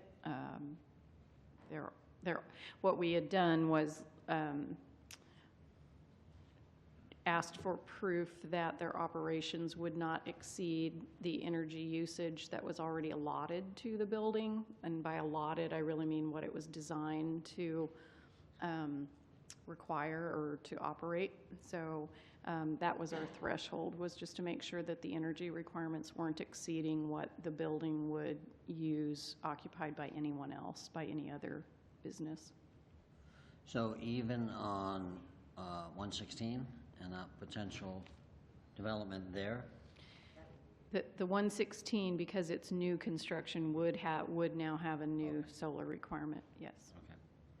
And then one of the other things that's near and dear to my heart, and I think makes sense in a lot of ways, is I did see that I believe it was KEA Management and Cathedral Distribution were union jobs. Yeah, is that right? No? Eagle Eye. Okay. So that's UFCW, was that? Okay. And was there any reference or any points or value giving to a living wage? We did not ask for living wage, no, just a focus on local hiring. In the industry, is that something that is prevalent now, or is that something that should be addressed? We already provide it. A lot of cannabis operations do as well. And so that living wage is set at a minimum of? Like $20 an I think that's great. I think that's just more positive things for the industry and lifts up the community at large. Those were my concerns. Do I have any other applicants that want to speak to that issue since that's newly raised? Yes, we will be providing a living wage as well and full benefits as a union, providing facility union jobs. We will be working closely with DPW on creating those value points for employees. So that's Eagle Eye, Lier, and Mercy. So Mr. Monahan and Mr. Caston for K and Alta, if you could chime in on that, if you can tonight. We're not union, but we do provide a living wage. The living wage we're asking for. Good, beautiful.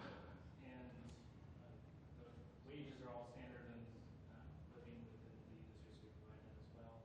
As far as union goes, we are over the threshold for having a peace agreement, and it's up to the employees to handle their unionization or lack of unionization. Good. Perfect. Thank you. Very good. All right, so with that, if we have no further questions right now from the council, I'm going to open the public hearing, officially do that, and see if we have public comment on this. And Ms. Alderman, welcome.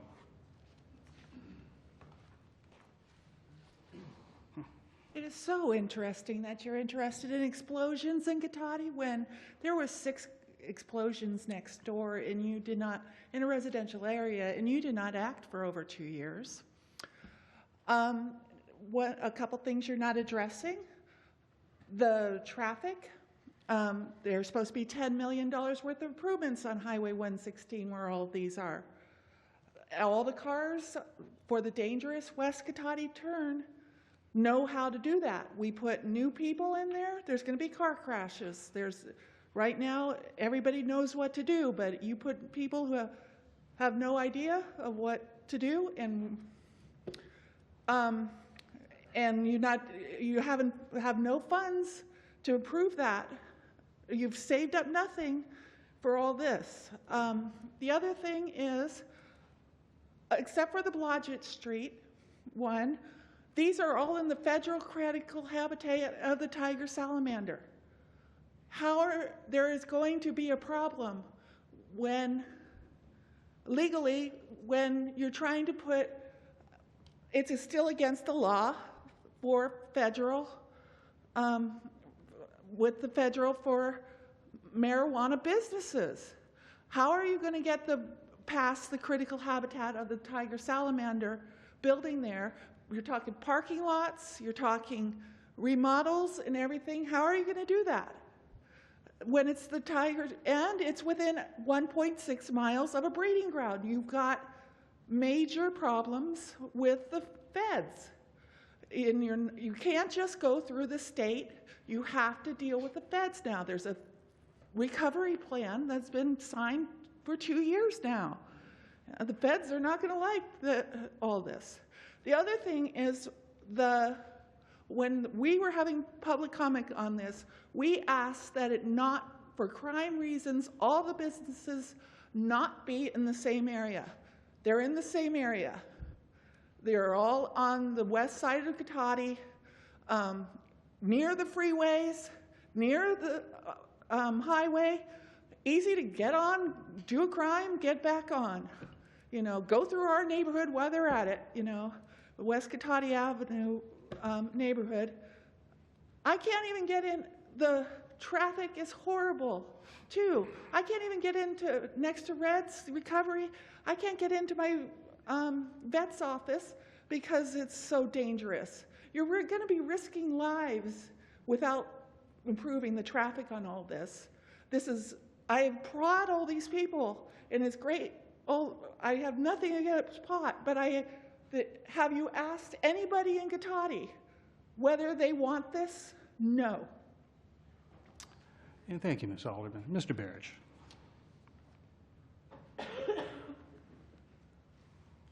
Well, Council, it's been quite a journey since 1996 and the passage of Prop 215, legalizing the use of marijuana for medicinal purposes. I'm a licensed contractor specializing in video security. I've helped many growers, many dispensaries. I've helped many employees stay safe. We've kept products safe, and we've helped police officers get home at night safe from some of their ridiculous raids and buffoonery that we've seen over the last 22 years. It's been quite a journey the last 8 years here in Cotati when it comes to this as well. Remember 8 years ago, we had Police Chief Bob Stewart here saying this is unworkable. There's going to be crime. I'm against it. He put his foot down, and we have come a long way. We've seen nervous landlords look at these projects, and they've come a long way too. They need to be applauded for having the courage and the foresight to see where we were going with this. I'd like to also talk about fees and taxes. How fortunately we never hear from city staff how much the city is going to be charging in fees and how much they're going to be charging in taxes for each one of these new business ventures. Because really, basic fees are acceptable, but when they're excessive, now you become a partner. Now you're a partner in the business. When you're shaking down a local dispensary for $30,000 a year in fees, that's a shakedown. You're now a partner. Okay, Cotati City Hall is now in the business of growing and distributing and selling pot. Okay? Now, this whole idea about living wage, why are you putting this onus responsibility on these folks for a livable wage? You don't put it on any other business in town. But that's another hurdle you're putting them through. Now, Mercy Wellness has been a fantastic neighbor, a good business person. Those people are all kind, considerate, and so forth. I applaud the ventures. Now you have Monahan Pacific here, Mr. Monahan. Mr. Monahan brought us South Sonoma Business Park and Nokia. Remember that? Remember that, John Moore? You were there at those meetings. Yeah. Yes, and Lowe's, the anchor tenant, going to bring us this fantastic business retail park. And who's out there now? Lowe's, by themselves. We have now 44 overpriced townhomes on prime commercial property, thanks to Mr. Monahan. Now, with 25% taxes on the retail of these marijuana products, 25%. Now, organized crime will be still in it, aggressively still in it, thriving in the black market because of these high taxes. And you can thanks to these high taxes and these burdensome regulations that you're putting on these folks, you can expect black market's going to be just thriving. There's going to be winners and losers. Mr. Verich, I'm going to ask you to wrap up. You're over. Yeah, thank you, sir. There's going to be winners and losers here, just like always. Thank you. All right. Anybody else like to speak in public comment? And from the back, Mr. Kirchman, welcome.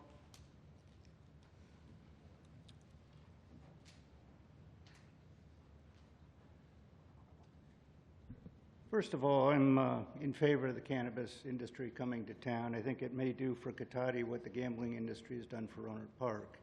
The simple location from where we are in the Bay Area, easy freeway access, it might even help your hotel. It makes a lot of good sense. It could have been handled a lot better on the way in, but it's certainly something. I do want to do a little history. Red's Recovery Room was transferred in ownership, and the license was subjected to a city manager and a former city police chief, both of them former, so they're not here, that didn't want to drive that distance to the edge of town and didn't want that kind of business continuing, despite history. Ms. Whipple talked about or alluded to the Gill property and that development. There are numerous developments. I remember with Mr. Cullinan, before he was sitting where you are, hearing about a shopping center going in where now we have a Lowe's and we do have a number of condominiums, as Mr. Berich pointed out. We could have had a Nokia building. We could have lots of things. I think you should look at the Barlow and see how many businesses have come and gone there. You know, this isn't Larkspur Landing. It's not the Barlow, despite your hotel showing Gravenstein Apple instead of anything to do with Cotati. I think you have to deal with some history. You're talking about putting in everything on one street, in essence. You're talking about everything being ready to go. I think it's got to be slow and easy instead of suddenly saying, oh yeah, all vacant land can now be pot. Because unfortunately, there are some people that are going to try to take it over. You have a police department that had the bank robbed twice in broad daylight before 3 in the afternoon. When shots are fired, they run. They hear 8 shots when they're 4. So there is some issues with citizens and their impact. That surrounding area has homes or people that have lived there for generations. So you might give it a slow and easy look rather than saying, okay, boom, Alder Street's going to be wide open and nothing but warehouses with pretty plants and a nice parking lot. So give it a little bit of time, folks. Thank you. All right. Does anybody else have anything they'd like to share tonight? No? One, please approach. And if you're willing, please introduce yourself. You're not required to, but it helps us for keeping track. I had filled out a card, but I wanted to make sure I didn't get missed. Oh, it's right in front of me. And Robert Hemphill. Yes, indeed. And Mr. Hemphill, please. I'm the building owner at 292 Alder Avenue for Lair, the business that's going in there, and I just wanted to let you know that I'm here in support of them. And if you have any questions in regards to the building or anything now or in the future, please get in touch with me. Very good. Thank you. All right, and I'll look one more time. I've missed no other cards, I believe. Greg Kenyer, welcome. Thank you. I just wanted to thank staff and all the departments, fire and police and city council and everyone for all the hard work. We were the first landlord of dispensary, Mercy Wellness, in 2007, so we haven't done the heavy lifting, but we've certainly been engaged in the process. I had a few questions, probably maybe Vicki you could answer most of them. Regarding the Monahan development, how close is residential, proximity to residential? Just kind of curious about that, because I think there were some rules or guidelines regarding proximity to schools and public places, so it just seemed like it was rather close. Also, I just wanted to clarify how many applications there were for dispensaries. In other words, Mr. Monahan and Mercy Wellness, the only 2 applications for dispensaries. I was a little bit confused why a CPU is needed, because I thought there was entitlements given by the land ordinance, so I'm just curious about why a CPU is necessary and what is the time frame for that. And I imagine there'll be a public hearing associated with those. And Mr. Barrich did bring up the $30,000 that Mercy Wellness has been paying all these years, and just like some clarification if that's still in the fee structure, or are we going to level the playing field and that goes away? And it'd be my recommendation that it does go away unless all the other businesses are going to be paying some sort of fee like that. And I assume there's a development agreement that would be associated with the Monahan project, and would that be coming back to the public as well? Those are my questions. Thank you for your time. Mm-hmm. Very good. And I'm going to look one more time, because you fooled me a few times now. When I thought we were done, we had a few more people. Are we good?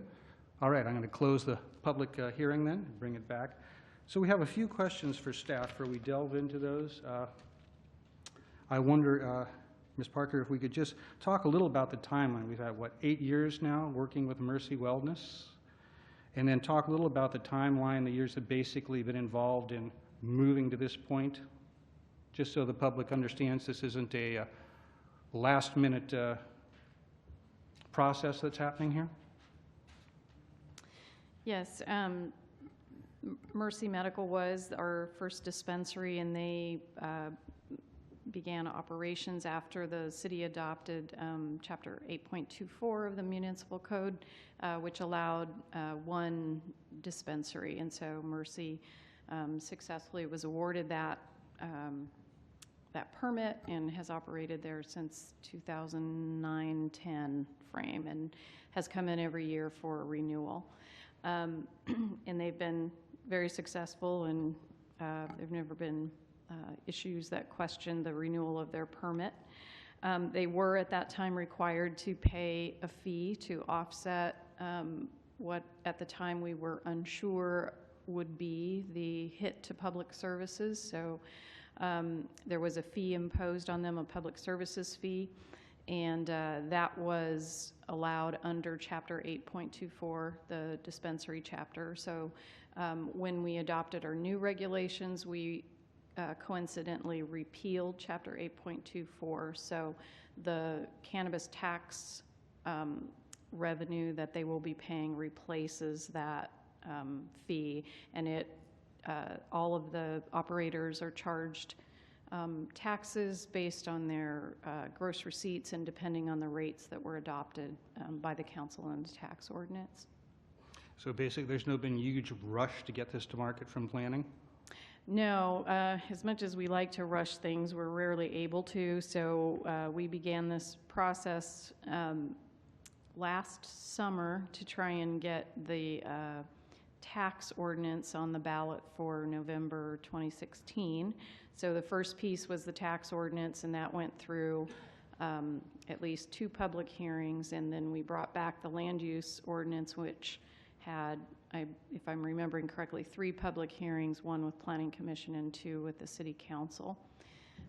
So it's been quite a long process. And speaking of specifically to development, again, the only one of these applications that would have new development associated with it is the Monahan proposals. The others are in existing structures that are already there and are already tenanted. So the impacts perceived or real of those industries have already happened, and we accommodate them in our daily lives, and they've been assumed in our general plan.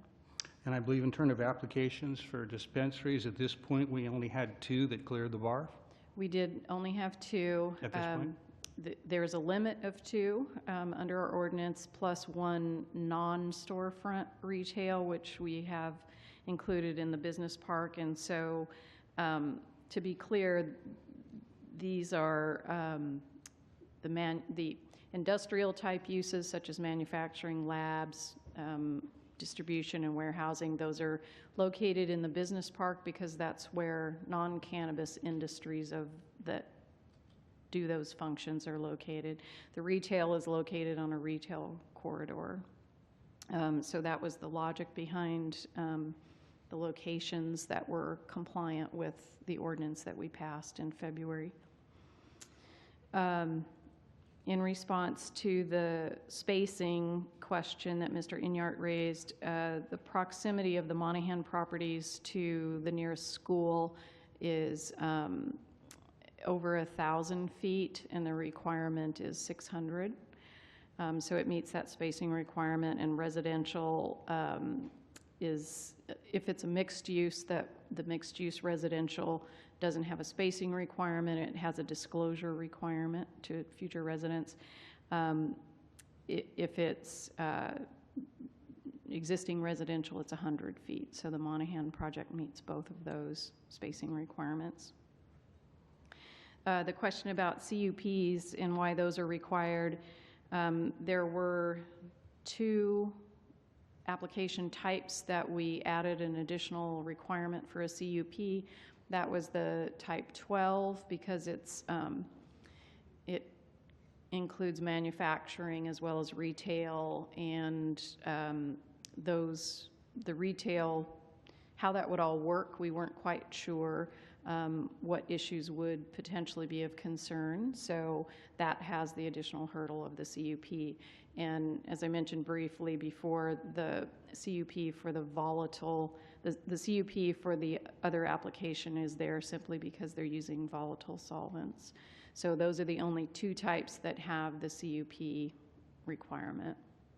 And we would begin, if they were approved tonight, we would begin those CUP processes immediately, and I'm assuming that they will go pretty quickly because we already have most of what we need in terms of application materials.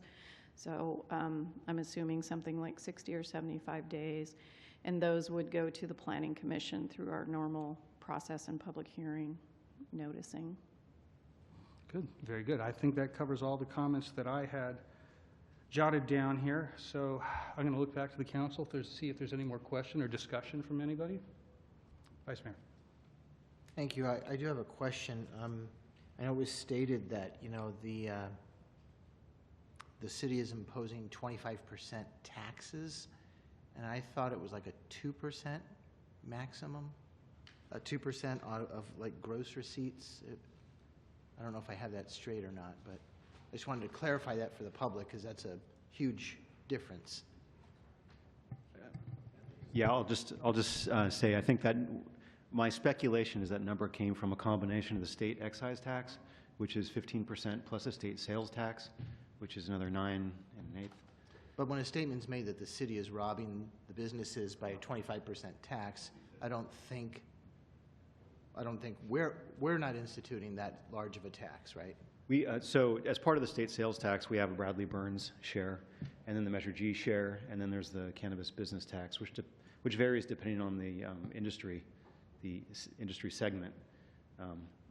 Yeah, there was four categories from what I remember. So. Yeah. Okay.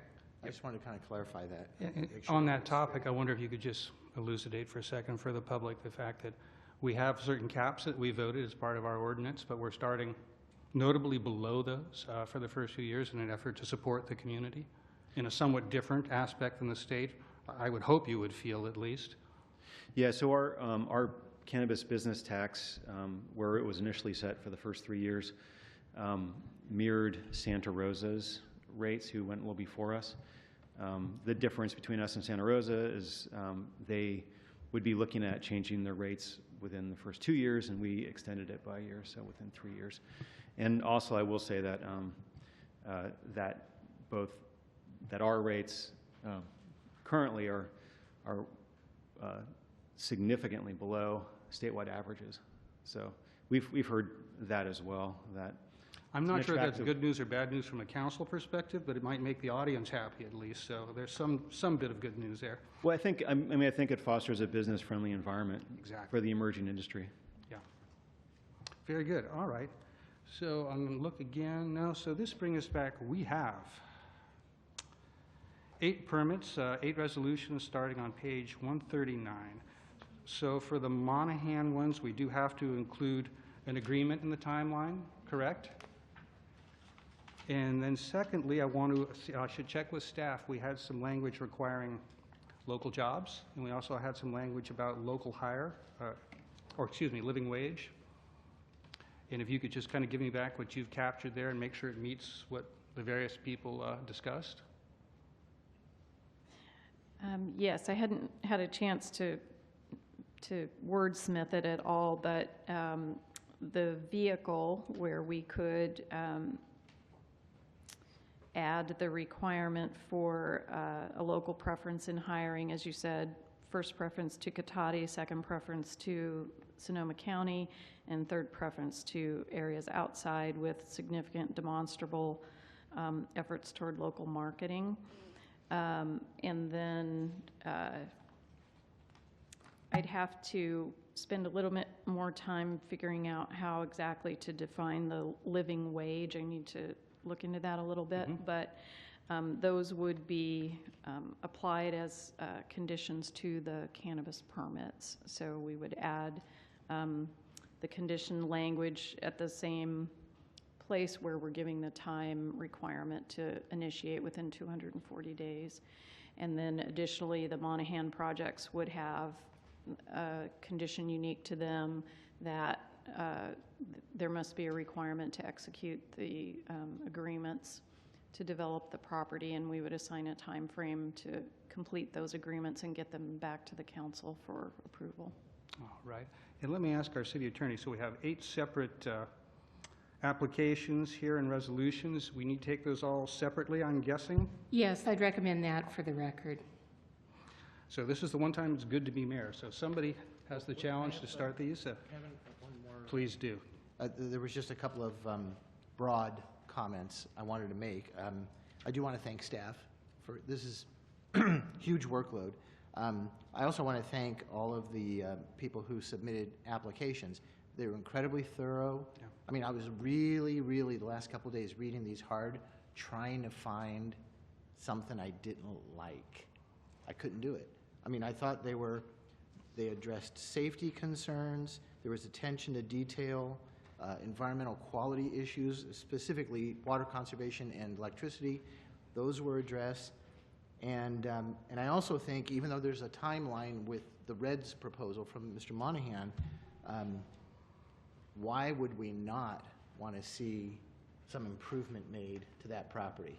You know, I mean, I think that's huge, and I commend you for looking into that because it's going to take time and money. I get that. So does that mean I have to make the first motion?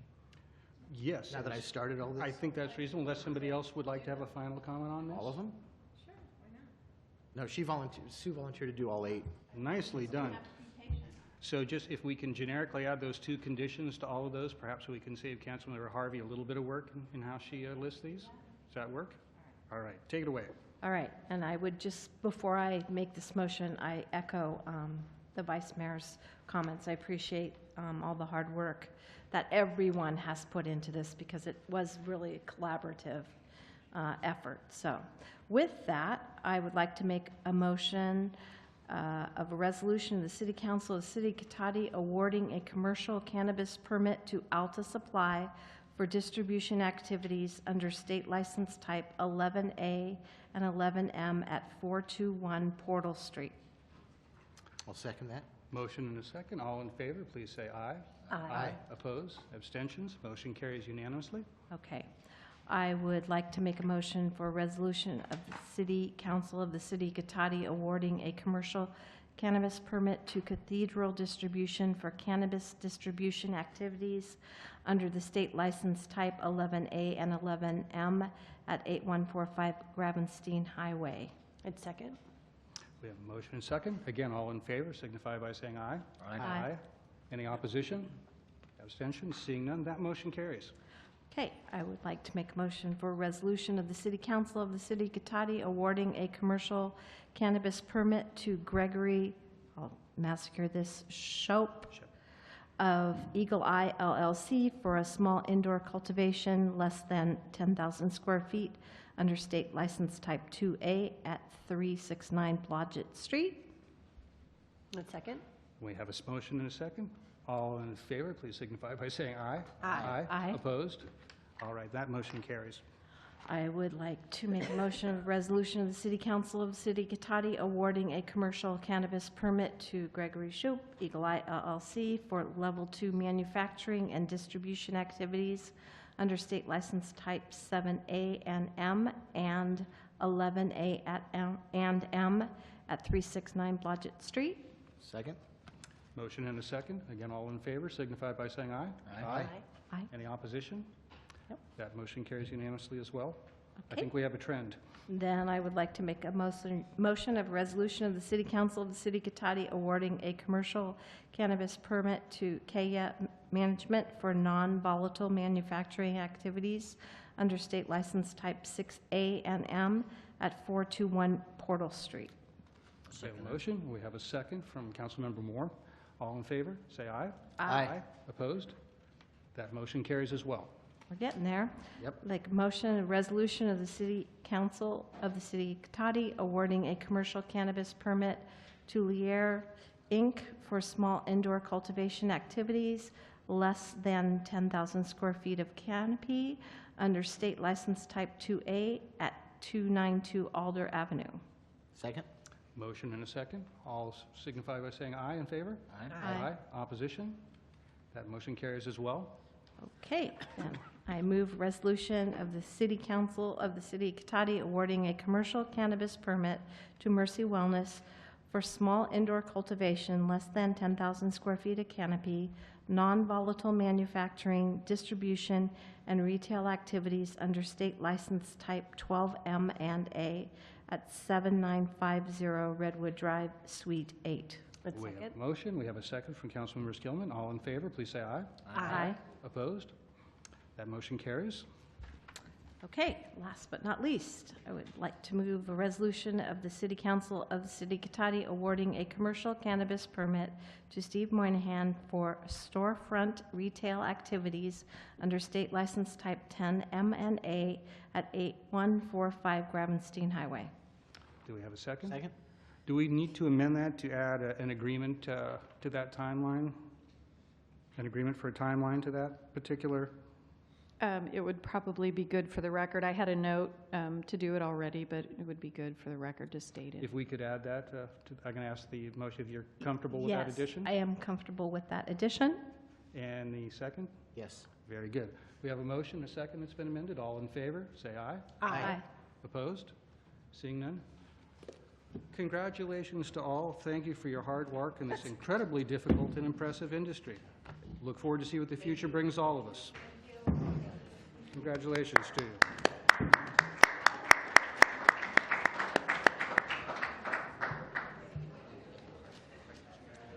We're going to take a short break for just about 2 or 3 minutes to let the room clear, and then we'll get right into our next agenda item.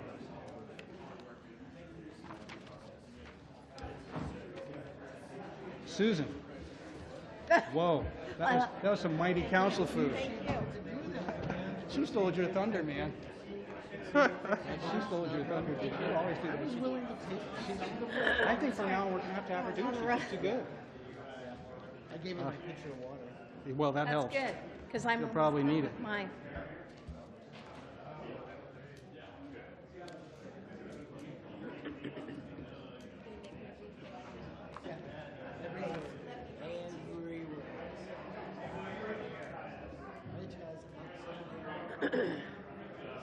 Now we get to the exciting stuff.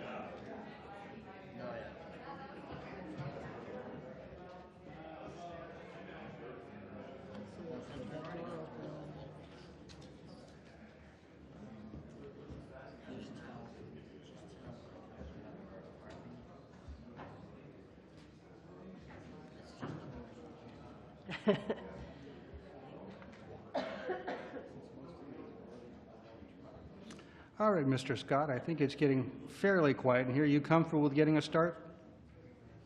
Excellent, thank you. So our next item is 11B. This is another public hearing, and this is a resolution to approve the engineer's report, confirm the assessment diagram and annual assessment amounts, and levying and collection of the annual assessments for the Cotati Landscaping and Lighting Assessment District for fiscal year 2018-19. We have a presentation from the Director of Public Works, Mr. Craig Scott. Mayor, thank you. Members of the council, Craig Scott, Public Works Director, City Engineer. This is the third of 3 council meetings for the fiscal year 18-19 assessments. At this time, the council conducts a public hearing and may then authorize a levy and collection of assessments for fiscal year 2018-19. The assessments cannot be increased above those stated in the resolution of intent adopted back on May 22nd, 2018. Also at that council meeting, we set the public hearing date for today, and this meeting is being duly noticed.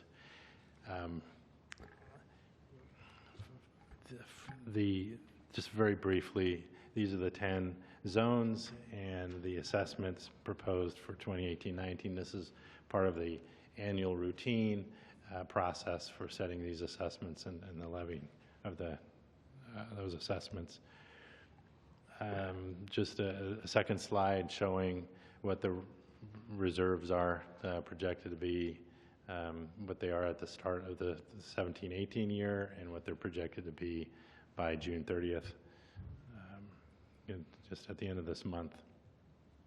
All right, just the only thing I really want to just mention and pull out of this is, there's the operations and maintenance that goes on, and then there's 2 zones that we're dipping into reserves to do capital projects. And so those zones are Zone 8, the pathway lighting project for the Park Meadows and McGinnis Circle area, and then the capital improvements for Zone 9. We've this year been in dialogue with the HOA from the Centero Way, looking at, hey, what can we use those reserves for? There's park benches that could be replaced, irrigation system, and so there's $20,000 earmarked in 18-19 just to get renew those features of the park.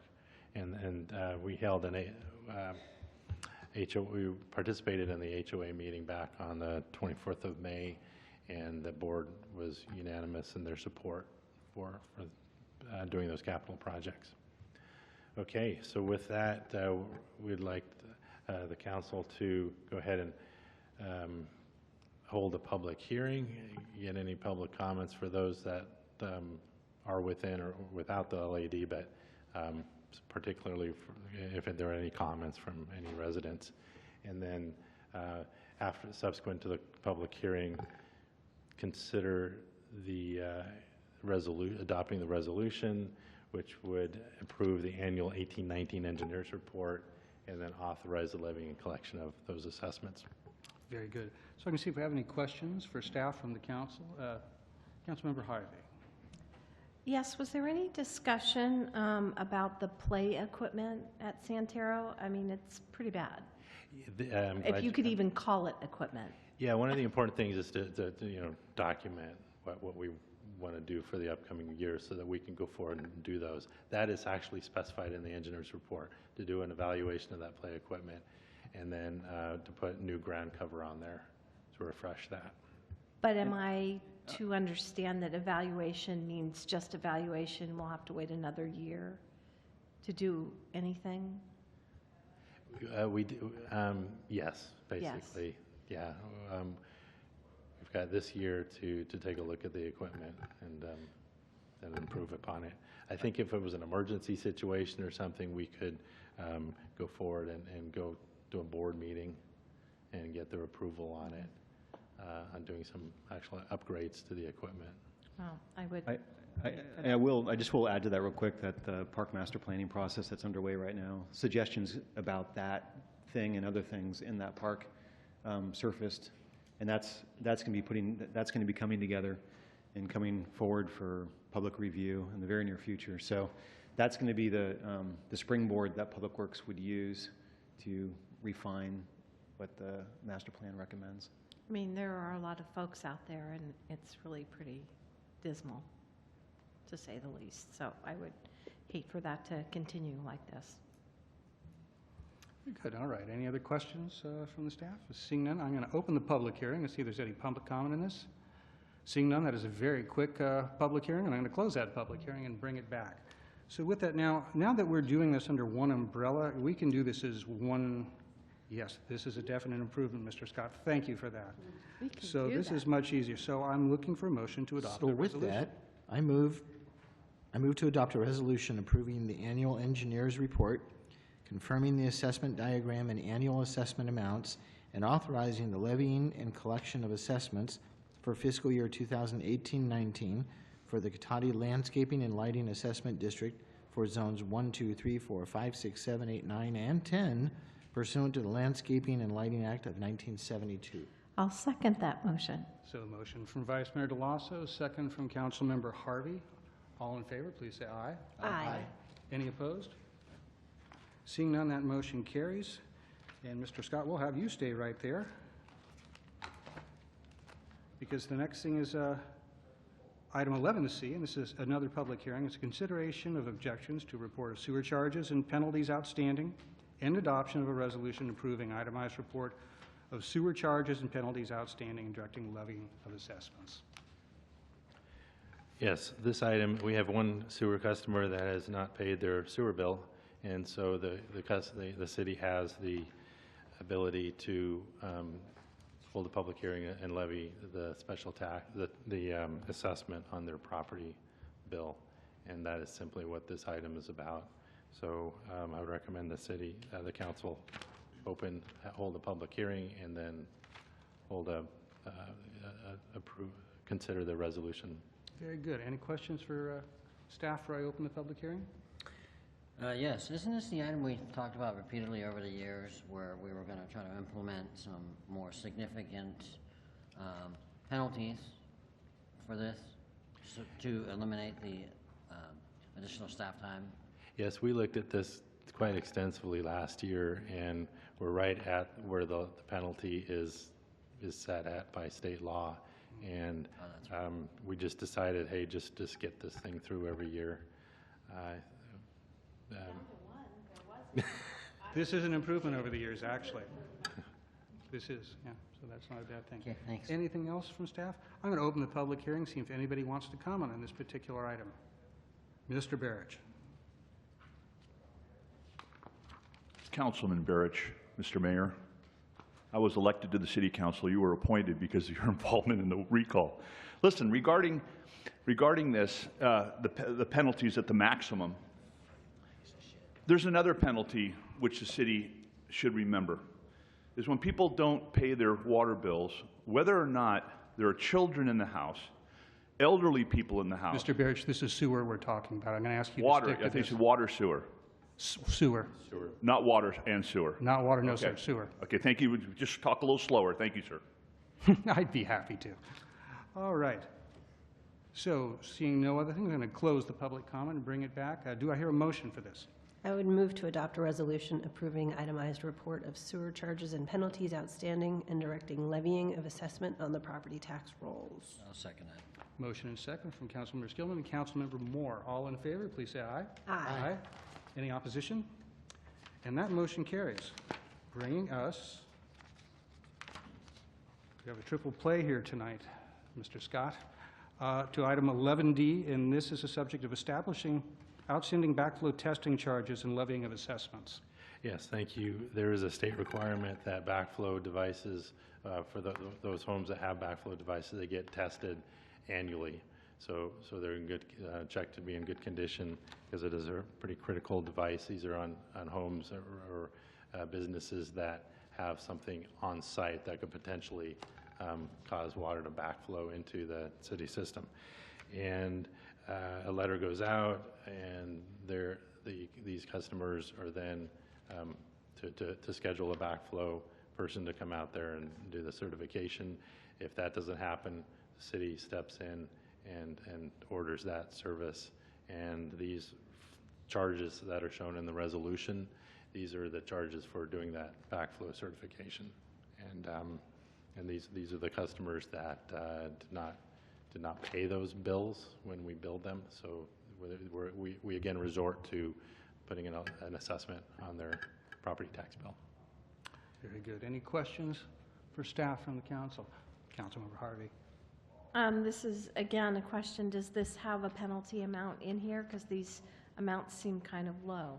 Because it does say in the resolution, it says charges and penalties, but can you enlighten me, please? There is a nominal charge that is in here. It's only like 5% or something of the total bill. I don't have the exact number with me.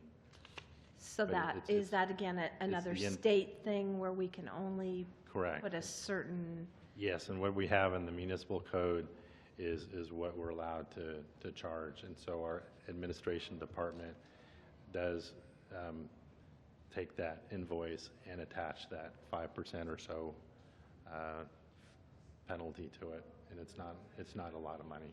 okay, yeah, because this seems still like a lot of people aren't getting it.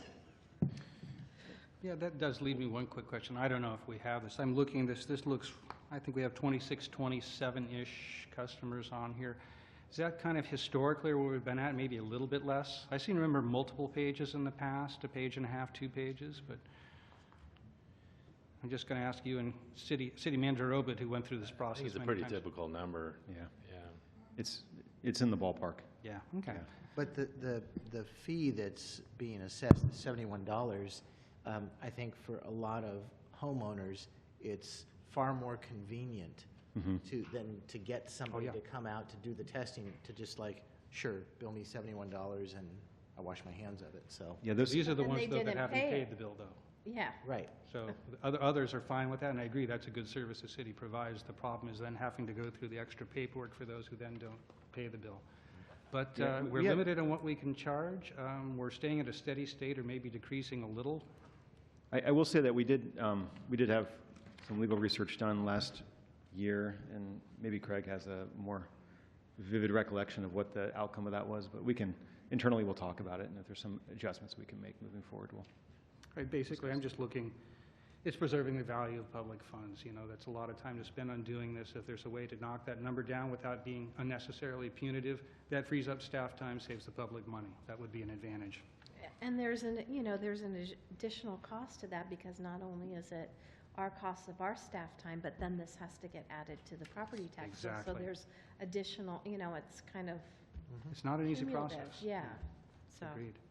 All right, any other staff, council questions for staff? I'm going to open the public hearing again and see if anybody wants to speak on this particular item. No? Very good. I'm going to close that public hearing and bring it back and see if I have a motion. Move to approve a resolution establishing the outstanding backflow testing charges and directing the levying of assessments on the property tax rolls. Second. Okay, we have a motion and second. All in favor, please signify by saying aye. Aye. Any opposed? That motion carries. Thank you, Mr. Scott, for that work. All right, let's get back here. We have already accomplished our first item on the regular agenda, which was the midterm appointment to the City Planning Commission.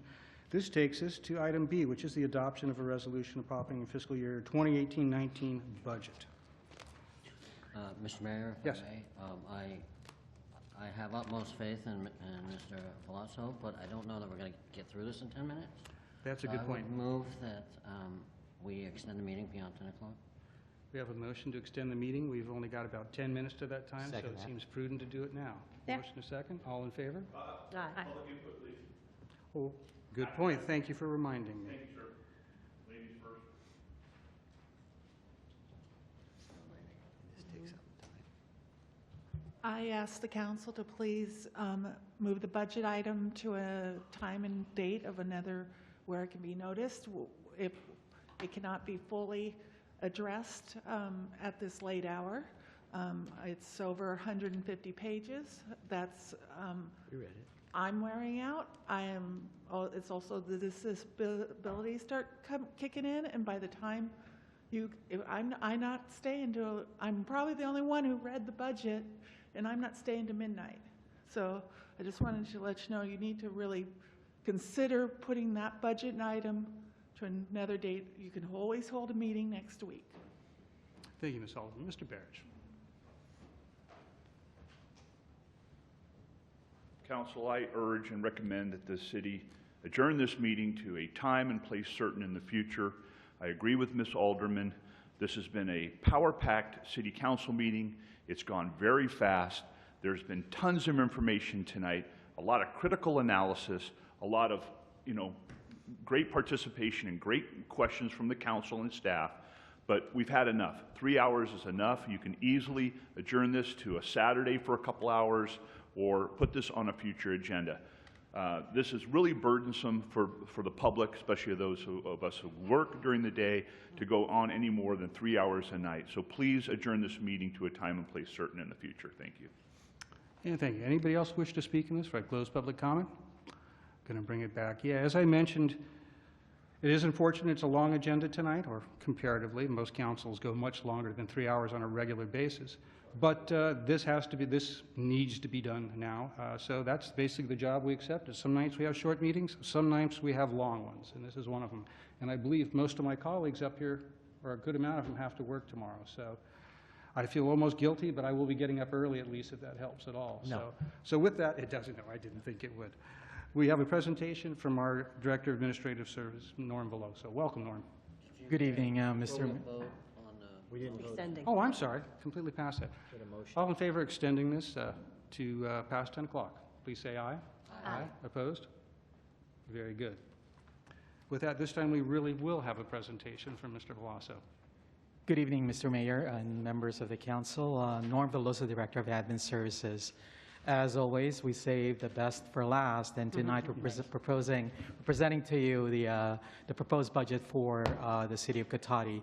Tonight we're going to be co-presenting with the city manager, Damien Obid, and we're going to go over a brief overview of what is being proposed tonight. I am pleased to present to the council a balanced budget that continues to focus in addressing the council's highest priorities: economic development, infrastructure, and community. Before anything else, I'd like to say that I am very, very proud of the progress we've made here in Cotati. From past years, facing fiscal challenges to where we are right now, a thriving city focused on establishing a very strong financial foundation, and that is Cotati for us tonight. So Damon? Yes. Thank you, Norm. So I'll just lead you right through just a little bit of background on the budget process.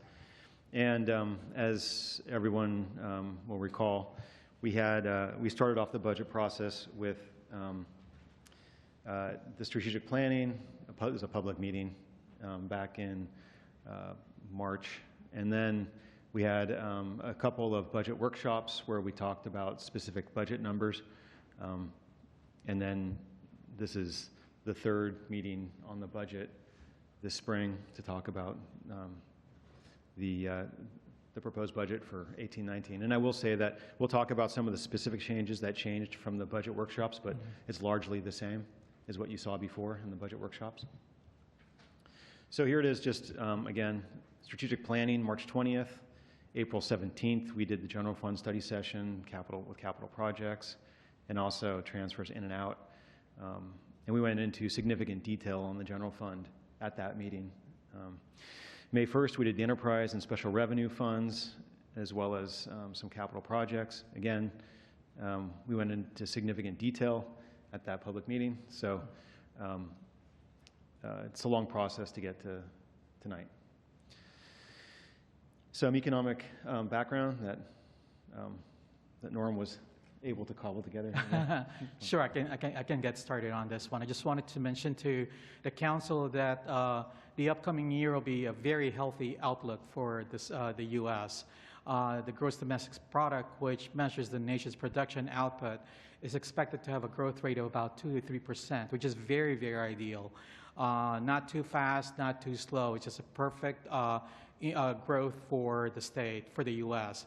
Housing market in California is very strong as well, but as we know, inventory and affordability are major concerns, not specifically just in Sonoma, but overall in the entire California. Just to kind of give you also a background of where we're at in the unemployment rate, the year 2018 has been very good to the U.S., California, and Sonoma, an average reduction of about less than 1%. So that is very promising. For the sales tax, because we are focusing our major funding sources are property taxes, sales tax, and other taxes. For California, consumer spending continues to be very good. There is an overall increase in consumer spending.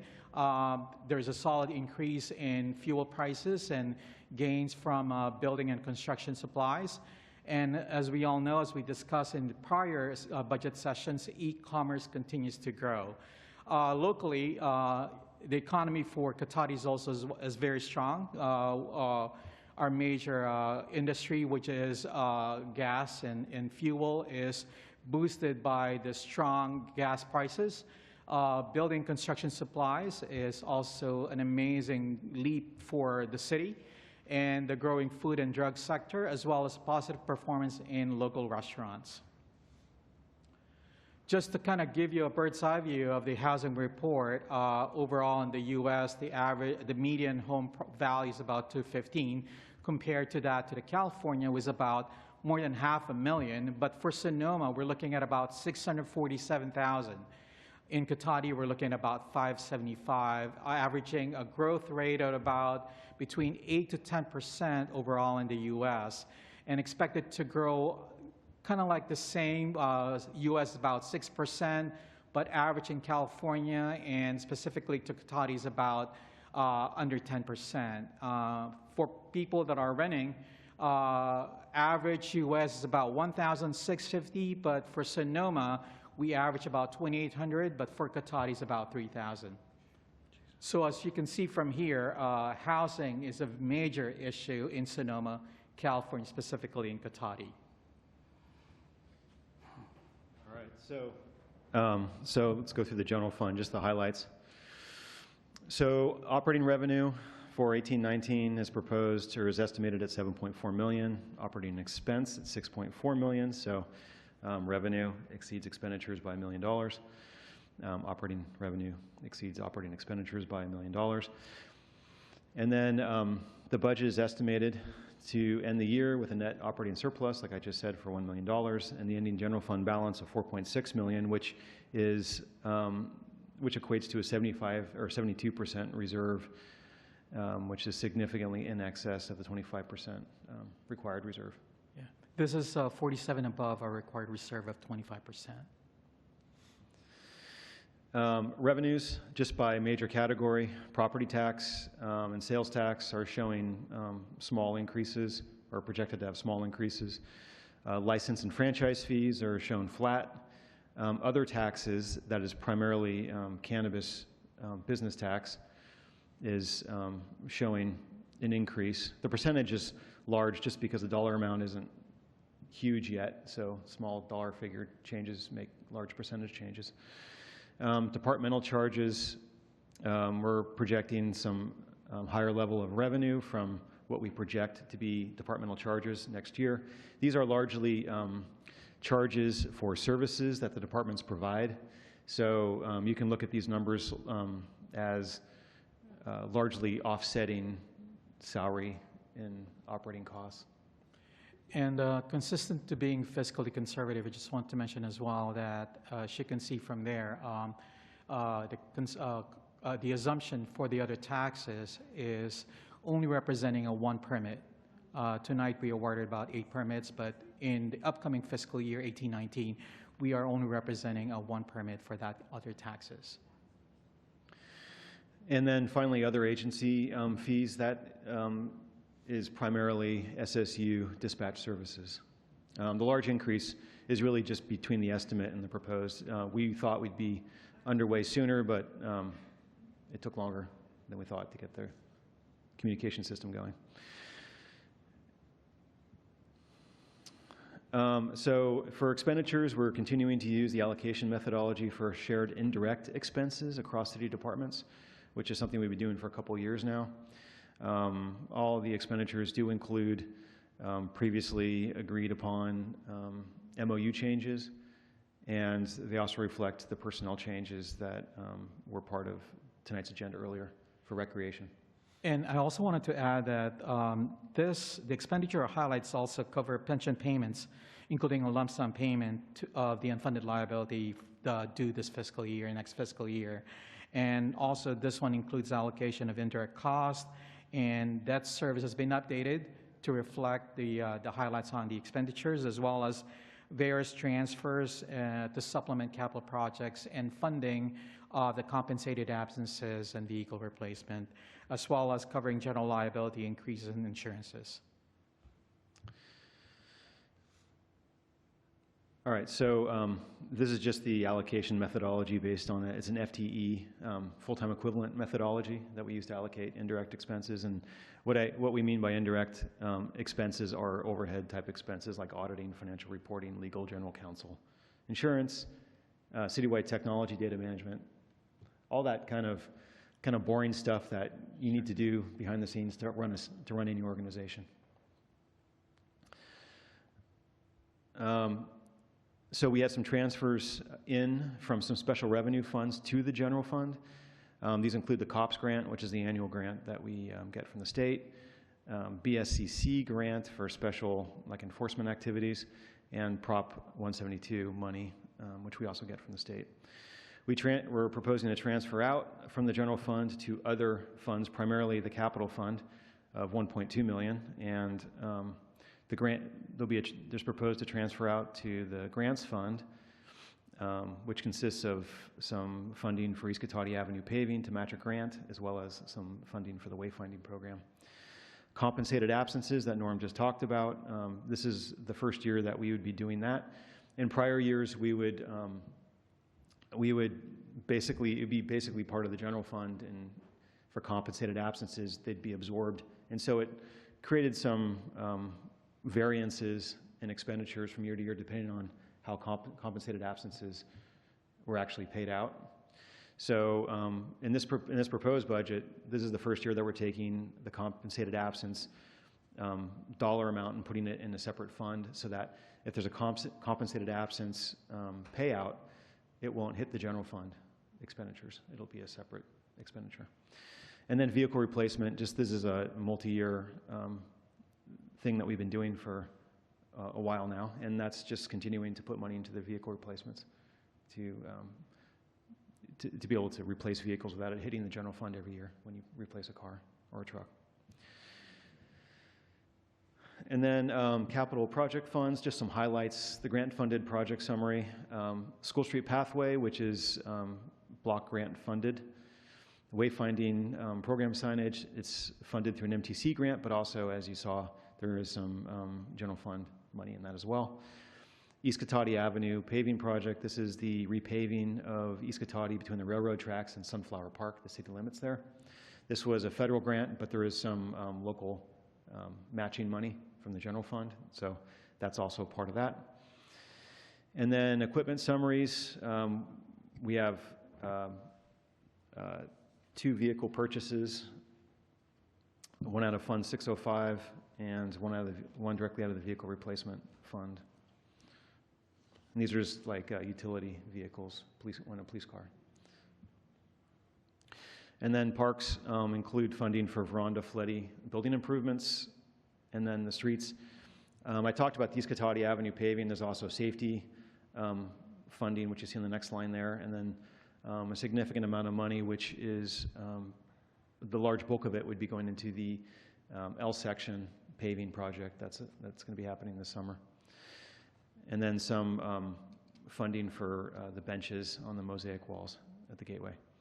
And then finally, for building improvements, the Civic Center roof and refurbishments, and I'll lump these together, City Hall HVAC replacement and Civic Center miscellaneous improvements. Really, that's giving the Civic Center a facelift, and there's been there's been deferred maintenance with the windows and the flooring and the roof, and so getting to all that. For City Hall, just some HVAC work and some painting and some minor work at City Hall, just to bring things up to a good level of maintenance, to preserve them for the long run. And then special revenue and other funds. These are typically funds that have to be legally separated, and sometimes I think of it like, in a layperson's perspective. It occurred to me the other day. It's like, I think if you think of your bank account like your own bank account, it's kind of like the general fund, where it's really not restricted and it can be spent for whatever the council deems as the community priority. But then you have other funds in your personal life, like a 401k or things like that, where you can't just use the money out of it. There's all sorts of rules around it, and it's for specific purposes. For 401k, it's retirement in that case. But cities are no different. They have a lot of special funds like that can't just be used for anything. They're restricted legally for certain purposes. So I don't know if that's a good analogy or not, but it sounded good to me, like at midnight a couple nights ago. And then anyway, this is just some funding amounts for the projects we already talked about. One line I will draw your attention to is the RMRA SB1 fund, which is a new fund that was established last year to take the new so-called SB1 funding that was on the ballot, and there was something on the ballot in June to try to protect that money for transportation purposes only. And it's a critical new piece of road infrastructure funding statewide that will hopefully start to put a dent in the huge backlog of road repairs statewide. And then internal service funds, we talked about this already, but the police vehicle, and that is in the vehicle replacement fund, and then the compensated absence fund that we created that we're proposing to create this year. And then enterprise, I'll be pretty brief. It's just, on the revenue side, we're just implementing the rate study recommendations, so going forward. And the proposed capital projects on the water side are the Cypress tank design work, as well as some Phase 2 SCADA work. SCADA is the control systems for our water system.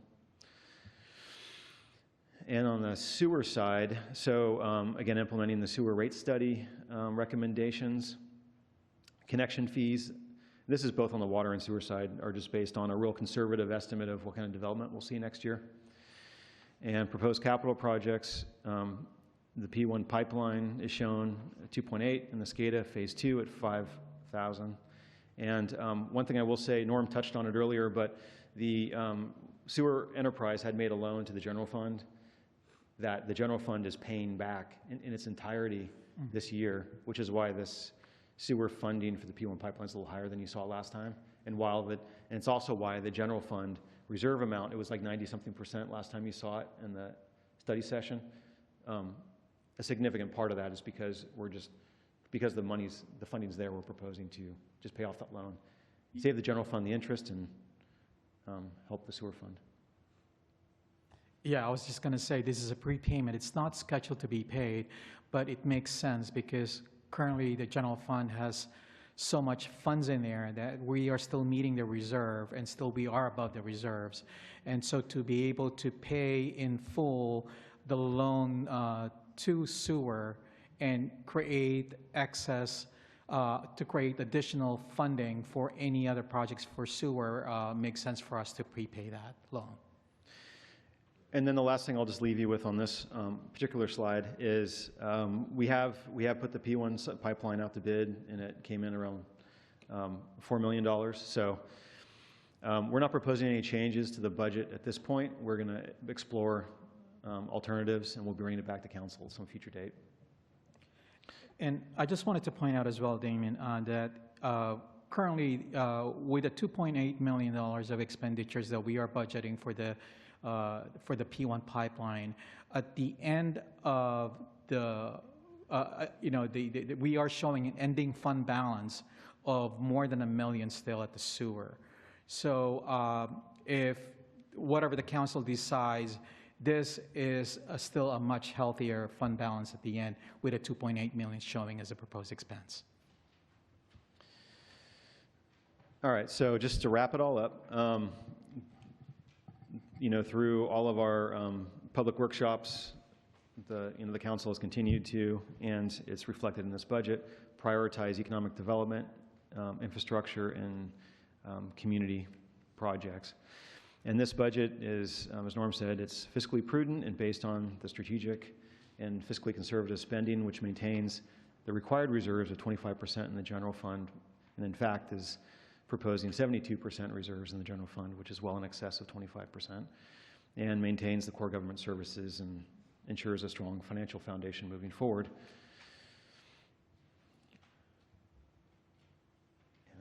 Yeah, and I just want to mention to the council that what we're proposing is not just a balanced budget, but also sustainable budget. It is something that we don't, we created a budget that is fiscally conservative and prudent, and this is a budget that the city can sustain. Very good, thank you. I'm going to come back to the council and see if anybody has any questions for staff to clarify anything. Only one, come on, Councilmember Harvey. Please. You mentioned the L section paving. That's I think it's Loretto is a disaster right now. We are going to wait till they're done with whatever the heck they're doing in that street before we even think about any paving over there. Yes, PG, PG&E's in there right now in advance of the paving work to replace some gas lines. Okay, so we will wait. Good question to ask. You wouldn't want to get that order wrong. Yeah. Speaking of that, you kind of tied in something I want to ask. Looking at this in the budget, looking at the sizes, it struck me. I recognize this was a pretty strong investment, but I looked at it a little deeper. Correct me if I'm wrong, but this strikes me as an exceedingly big investment in local roads for a small city. Am I reading too much into that? I mean, how does this compare, not just to our average, but to what we've been seeing the last 10 years around here? Because I haven't seen quite this ratio up till now. No, it's an extremely strong commitment to paving roads. And just a little anecdote, I remember, sorry, Robin, close your ears. So a couple years ago, I was in a meeting, SCTA TAC meeting, and the reps from Windsor would come in and talk about how much money they had just for road paving. They like to brag about it because nobody else. This is during the recession. Nobody else had any money, and they were talking about for a town of Windsor having $1 million in road work as being a big deal, and so in this budget you see it's 1.6. So that's even a bigger deal. And they are significant. Yeah, well, that's good to see, and it's a good example too. I like to think that a small city, you want to have that balance of not cutting your budget too close, that if you run into difficult times, surprises like we had 8-9 years ago that caught almost everybody except for a few communities like Windsor, it's prudent to have a little bit set aside. That makes a lot of sense, so very good. Any other questions for council, for staff rather? I'm going to open up public comment and see if anybody wants to comment. Ms. Alderman.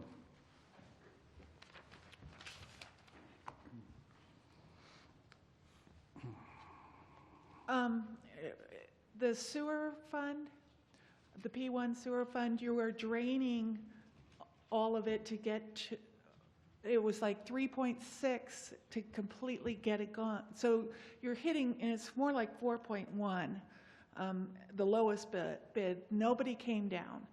You're not including that in a realistic into the budget as the cost of that's going and where the money's going. You also have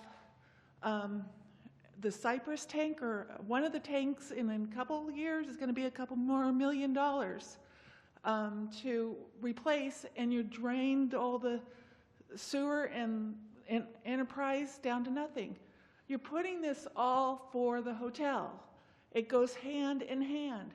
If you didn't read the Press Democrat, they're going to have one over at State Farm, 150-room hotel there, if you haven't seen that one.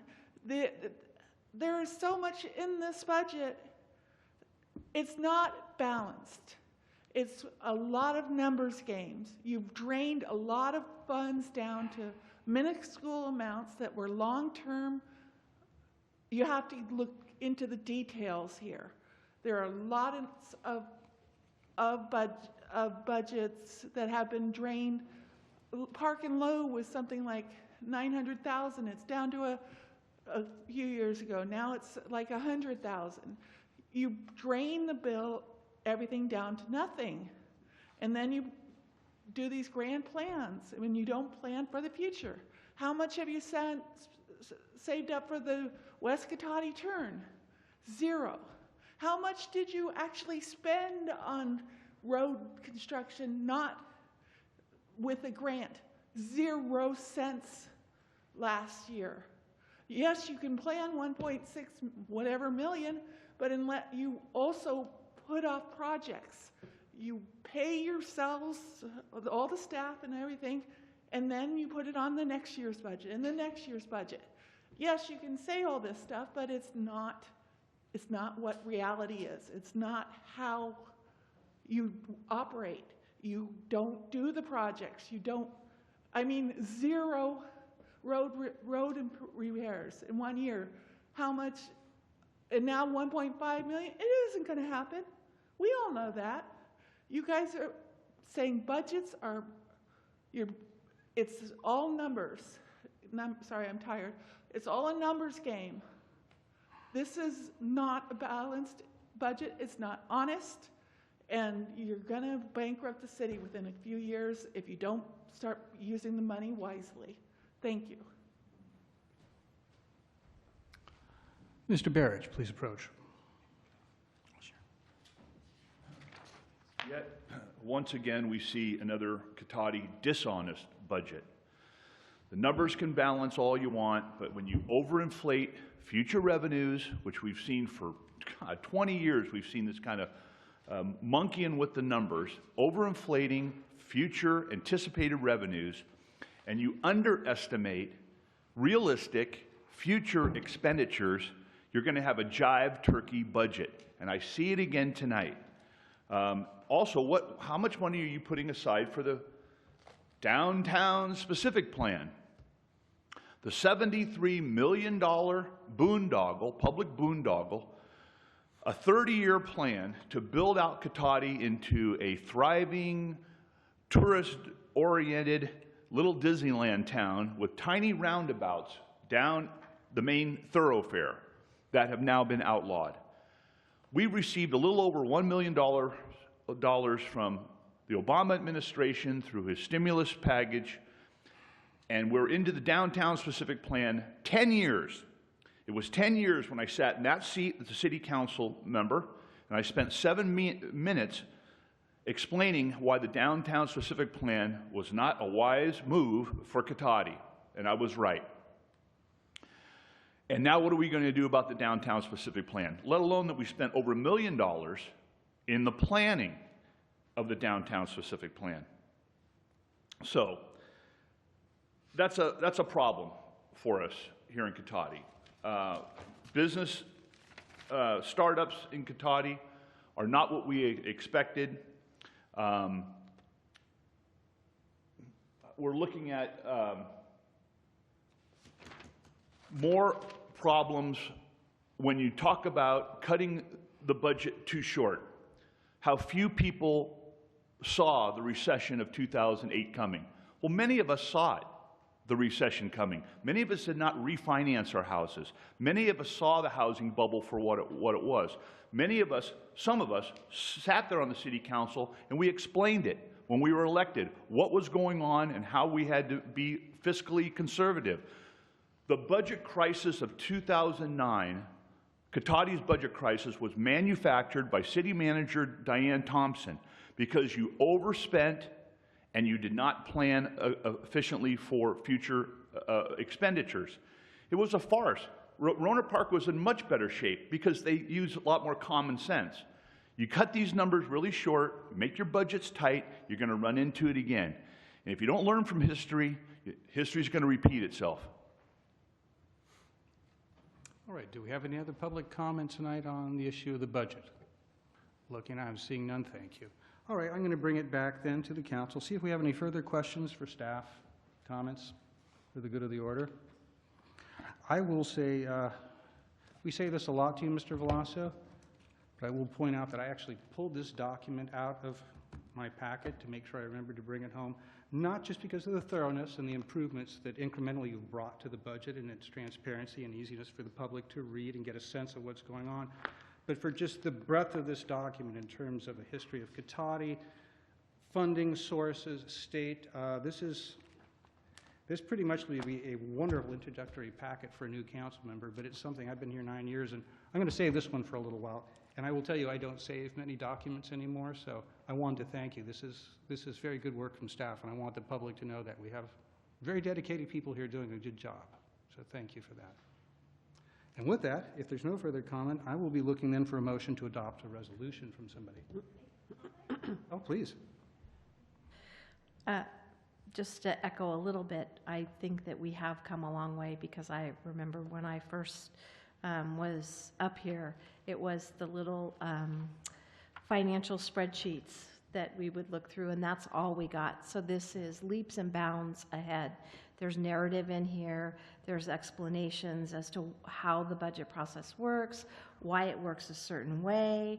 There's very detailed explanations on all the projects, including pictures of where they're at. I mean, this is leaps and bounds ahead of what we had previously, and I attribute that to you, Norm, for all that hard work on that. This is, to your point, I mean, this is a document that you can more easily give a layperson, and there's plenty of explanations in here to help with the whys and wherefores of things. So I really appreciate all you've done to get us to that point. Thank you.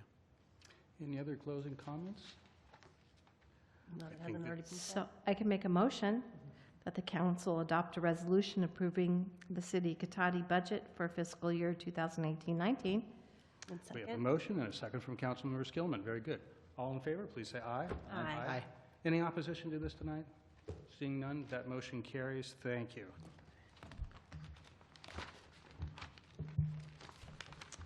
So let us see. This brings us to the city manager's report. Mr. Obid, I think you're on deck again. All right. Thank you, Mayor, members of the council. School is out, and project graduation just happened. And I just wanted to let everyone know that, for those of you who don't, I think everyone here in this room knows what Project Grad is, but it's for those that don't, it's a safe and fun graduation celebration for high school seniors.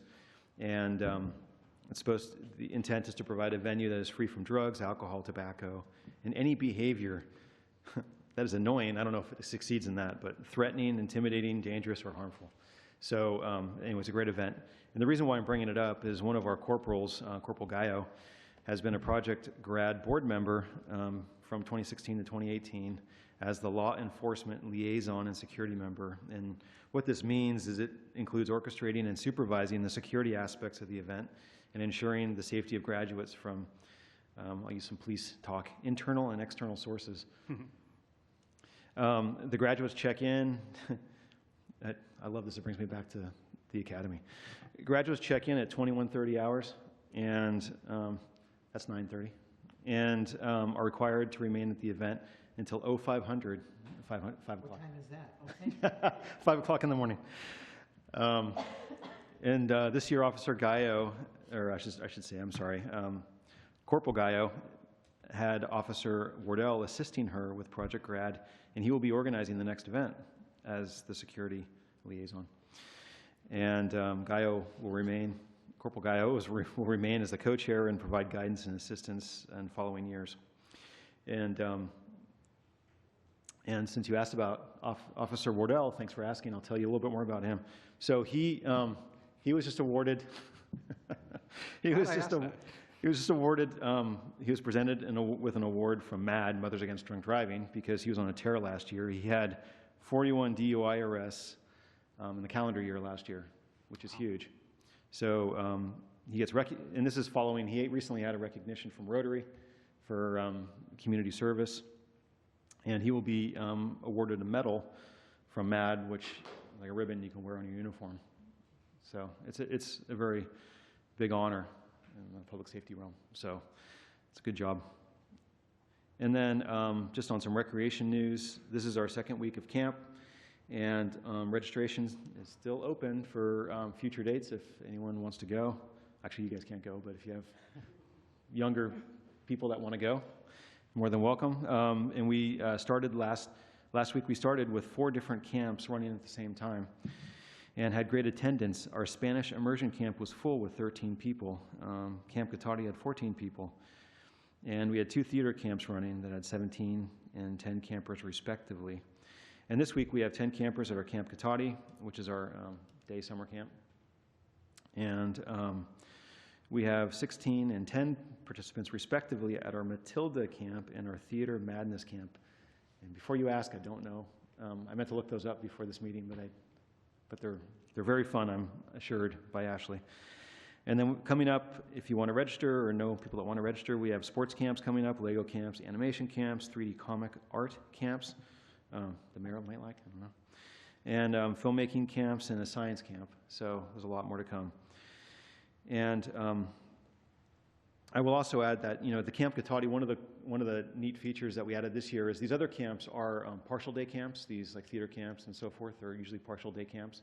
But it turns out that people that work, that have jobs, don't have partial day jobs. So our Camp Cotati, we did something new this year, which is actually I think a great idea, which is to have after, they call it extended care.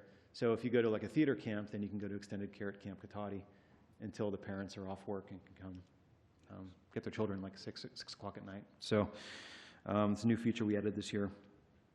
Last week, summer kicked off with the first farmers market, and it was a great event with live music, fresh produce, and lots of food options.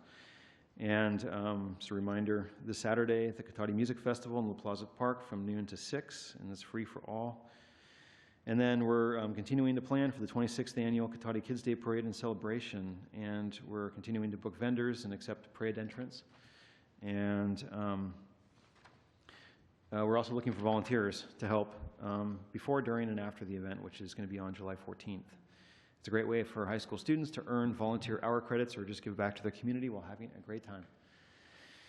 And June 22nd, like was announced earlier, we have our summer movies kickoff with Despicable Me 3 in La Plaza Park. The thing I wanted to add was that while the event's free, we also have drinks and snacks for purchase and a bounce house available for children that'll be there like we had last year. And snacks will start at 6 p.m., so a little before the movie starts. For information on any of these things or classes, you can visit the city website at cotaticity.org or call Ashley at 665-4222 or awilson@cotaticity.org. Very good. Any questions for the city manager or comments from the council? I just want to say a couple of things jumped out at me between what you reported and from earlier. Officer Wardell, congratulations, 41 DUIs and his recognition from MAD. That's a pretty big thing. I look at that. I look at Corporal Gallo's work in Project GAD, her continuing work there in mentorship now. And then the PD being able to attract a #1 graduate from the academy. That's not the sort of performance you get from a dispirited workforce. And to have that motivated and high-achieving a workforce, that starts at the top. So congratulations for that. That's good news to hear. Anything else there from anyone? No? All right. That moves us to City Council reports. I'm looking to see if anybody has anything they want to share tonight. I have nothing to report out this week, sorry. Likewise. I'm joining the club. Nothing to report this particular week. Come on, John, you know you want to do it. Let's just break that streak, shall we? We So, just a few meetings. I'll be very quick on the highlights of them. So, May 24th was our Ag and Open Space monthly meeting.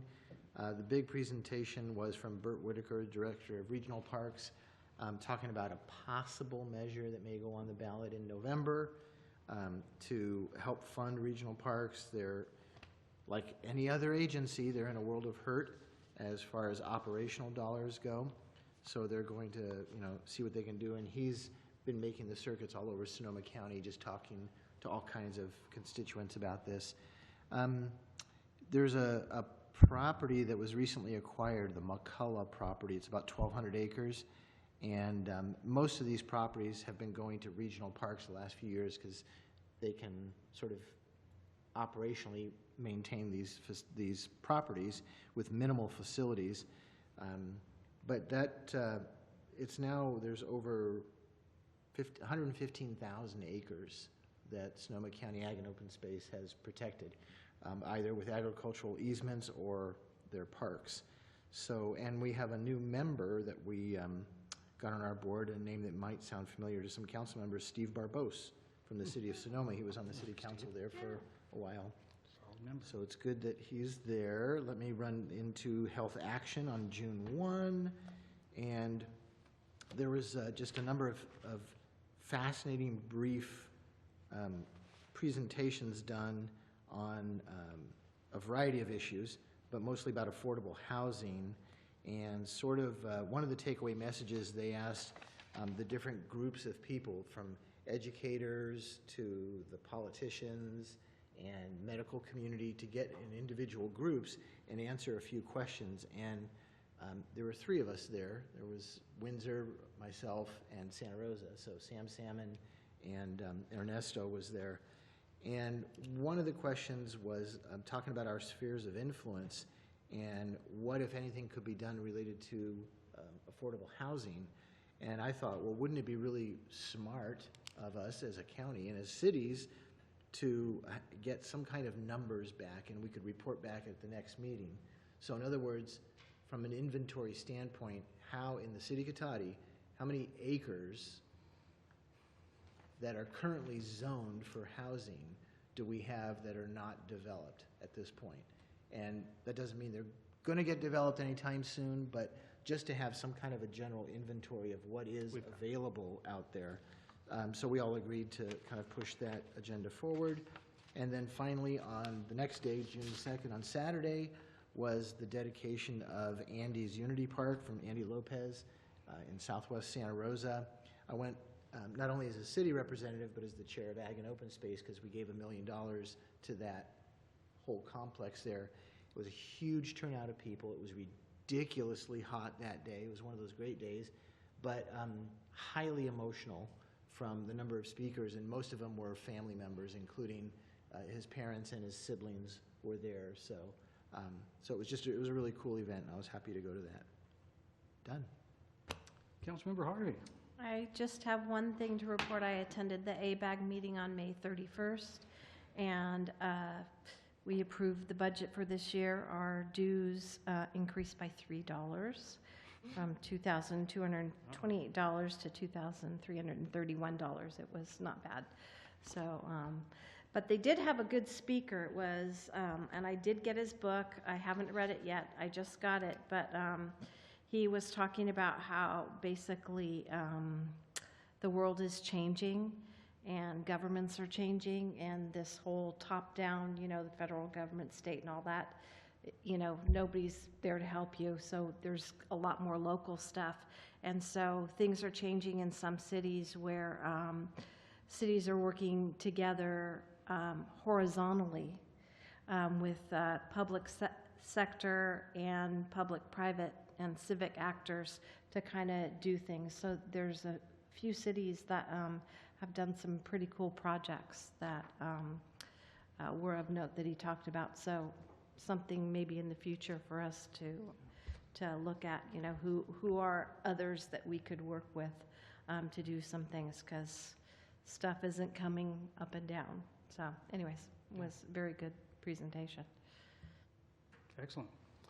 All right, so that is our City Council member reports for tonight, which brings us to item 15. This is public comment and non-action items. Ms. Alderman.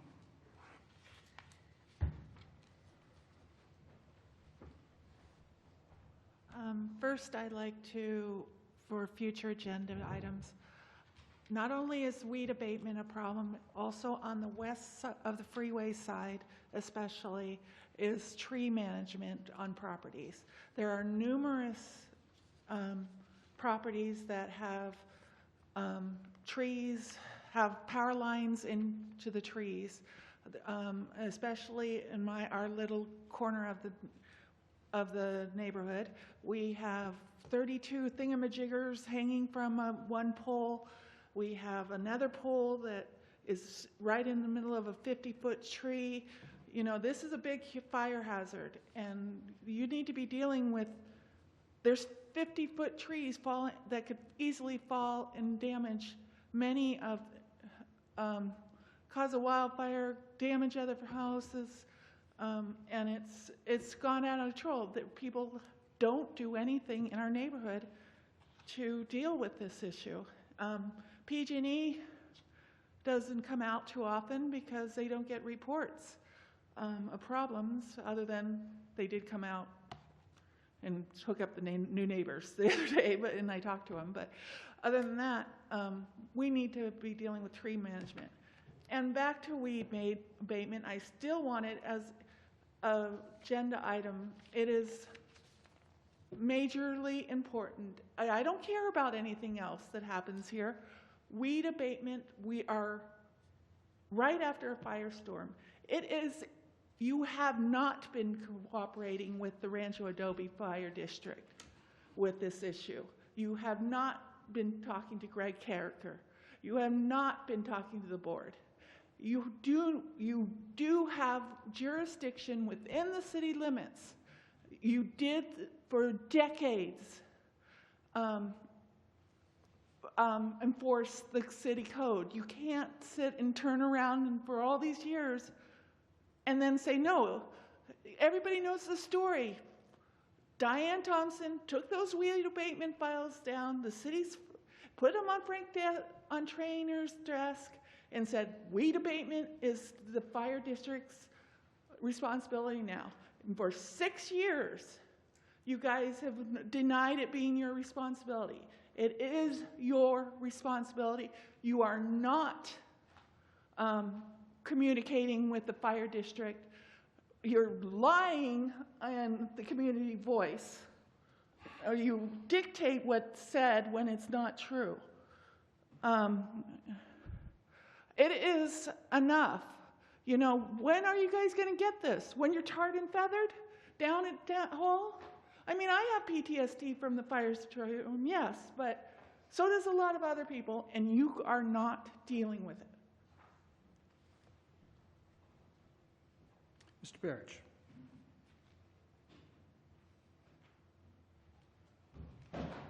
If you're having any meetings with the Rancho Adobe Fire District, they should be public, they should be open, they should be transparent. There should be no backroom negotiations over public policy and public safety issues. I'm embarrassed that you're saying that you're meeting with them when the fire department's telling us otherwise. Now, you've managed to answer everyone else's questions here tonight except mine. And I think we need to just keep this clarified, that that's how things operate here in Cotati. I'd also like to know what happened to City Manager Diane Thompson's white Toyota Prius that was out here for a while. We get our city manager's reports, we get our budget's reports. What's happening to these vehicles when you fire people? What happens to those vehicles? Are they leased? Are they bought? Are you turning them back in? Is the city manager using it to go out and get lunch for everybody? What's happening with that car? Also, there's no video security in this city hall. Why is there not a basic video security system to protect the safety of the public and the city council members and staff in these hallways and in these chambers? It's crazy. Now, I brought up the issue of police car video systems many years ago, 1998. I was not able to bid on that system. I wasn't in the right standing with everybody. So I was passed over for that. When we built the new police station, I was forbidden to bid on that video security project because I wasn't in the right group of people and vendors in the city and so forth. And then the video cameras in this room that we're watching right now, I promoted that for almost 20 years, and I was not able to bid on this project. Now, I'm not looking to bid on your video security project here in City Hall. I'm just saying, how about for our safety, you put in a system, okay? Now, this living wage ordinance crap that you're talking about, if you're so interested in putting together and enforcing businesses to provide a livable wage for their workers in Cotati, why don't you have a little workshop and put together a draft ordinance and do it right, rather than just nilly-willy imposing it on different business people because you think you can. And what are you going to do about the homeless in Cotati? How many years is it going to take to put that issue on the agenda? Councilmember Deloso has asked very nicely if you people would consider it, and you keep giving him the cold shoulder. Well, let's do this before wintertime again, okay? I know I sound like a brown record, but you know, you guys can be a little dense, but maybe it'll sink in a little bit. Now, in memory of the homeless in Cotati, may we have a moment of silence. And Mr. Barrett, your moment is up. Thank you very much. Thank you. Very gracious, sir. Try to be. All right. So let's bring that back. Any information received after the agenda was posted, Mr. Obid? Seeing none, if there's nothing for the good of the order, we are adjourned at 10:40. Thank you, everybody in the audience and out on the internet, and we will see you next time.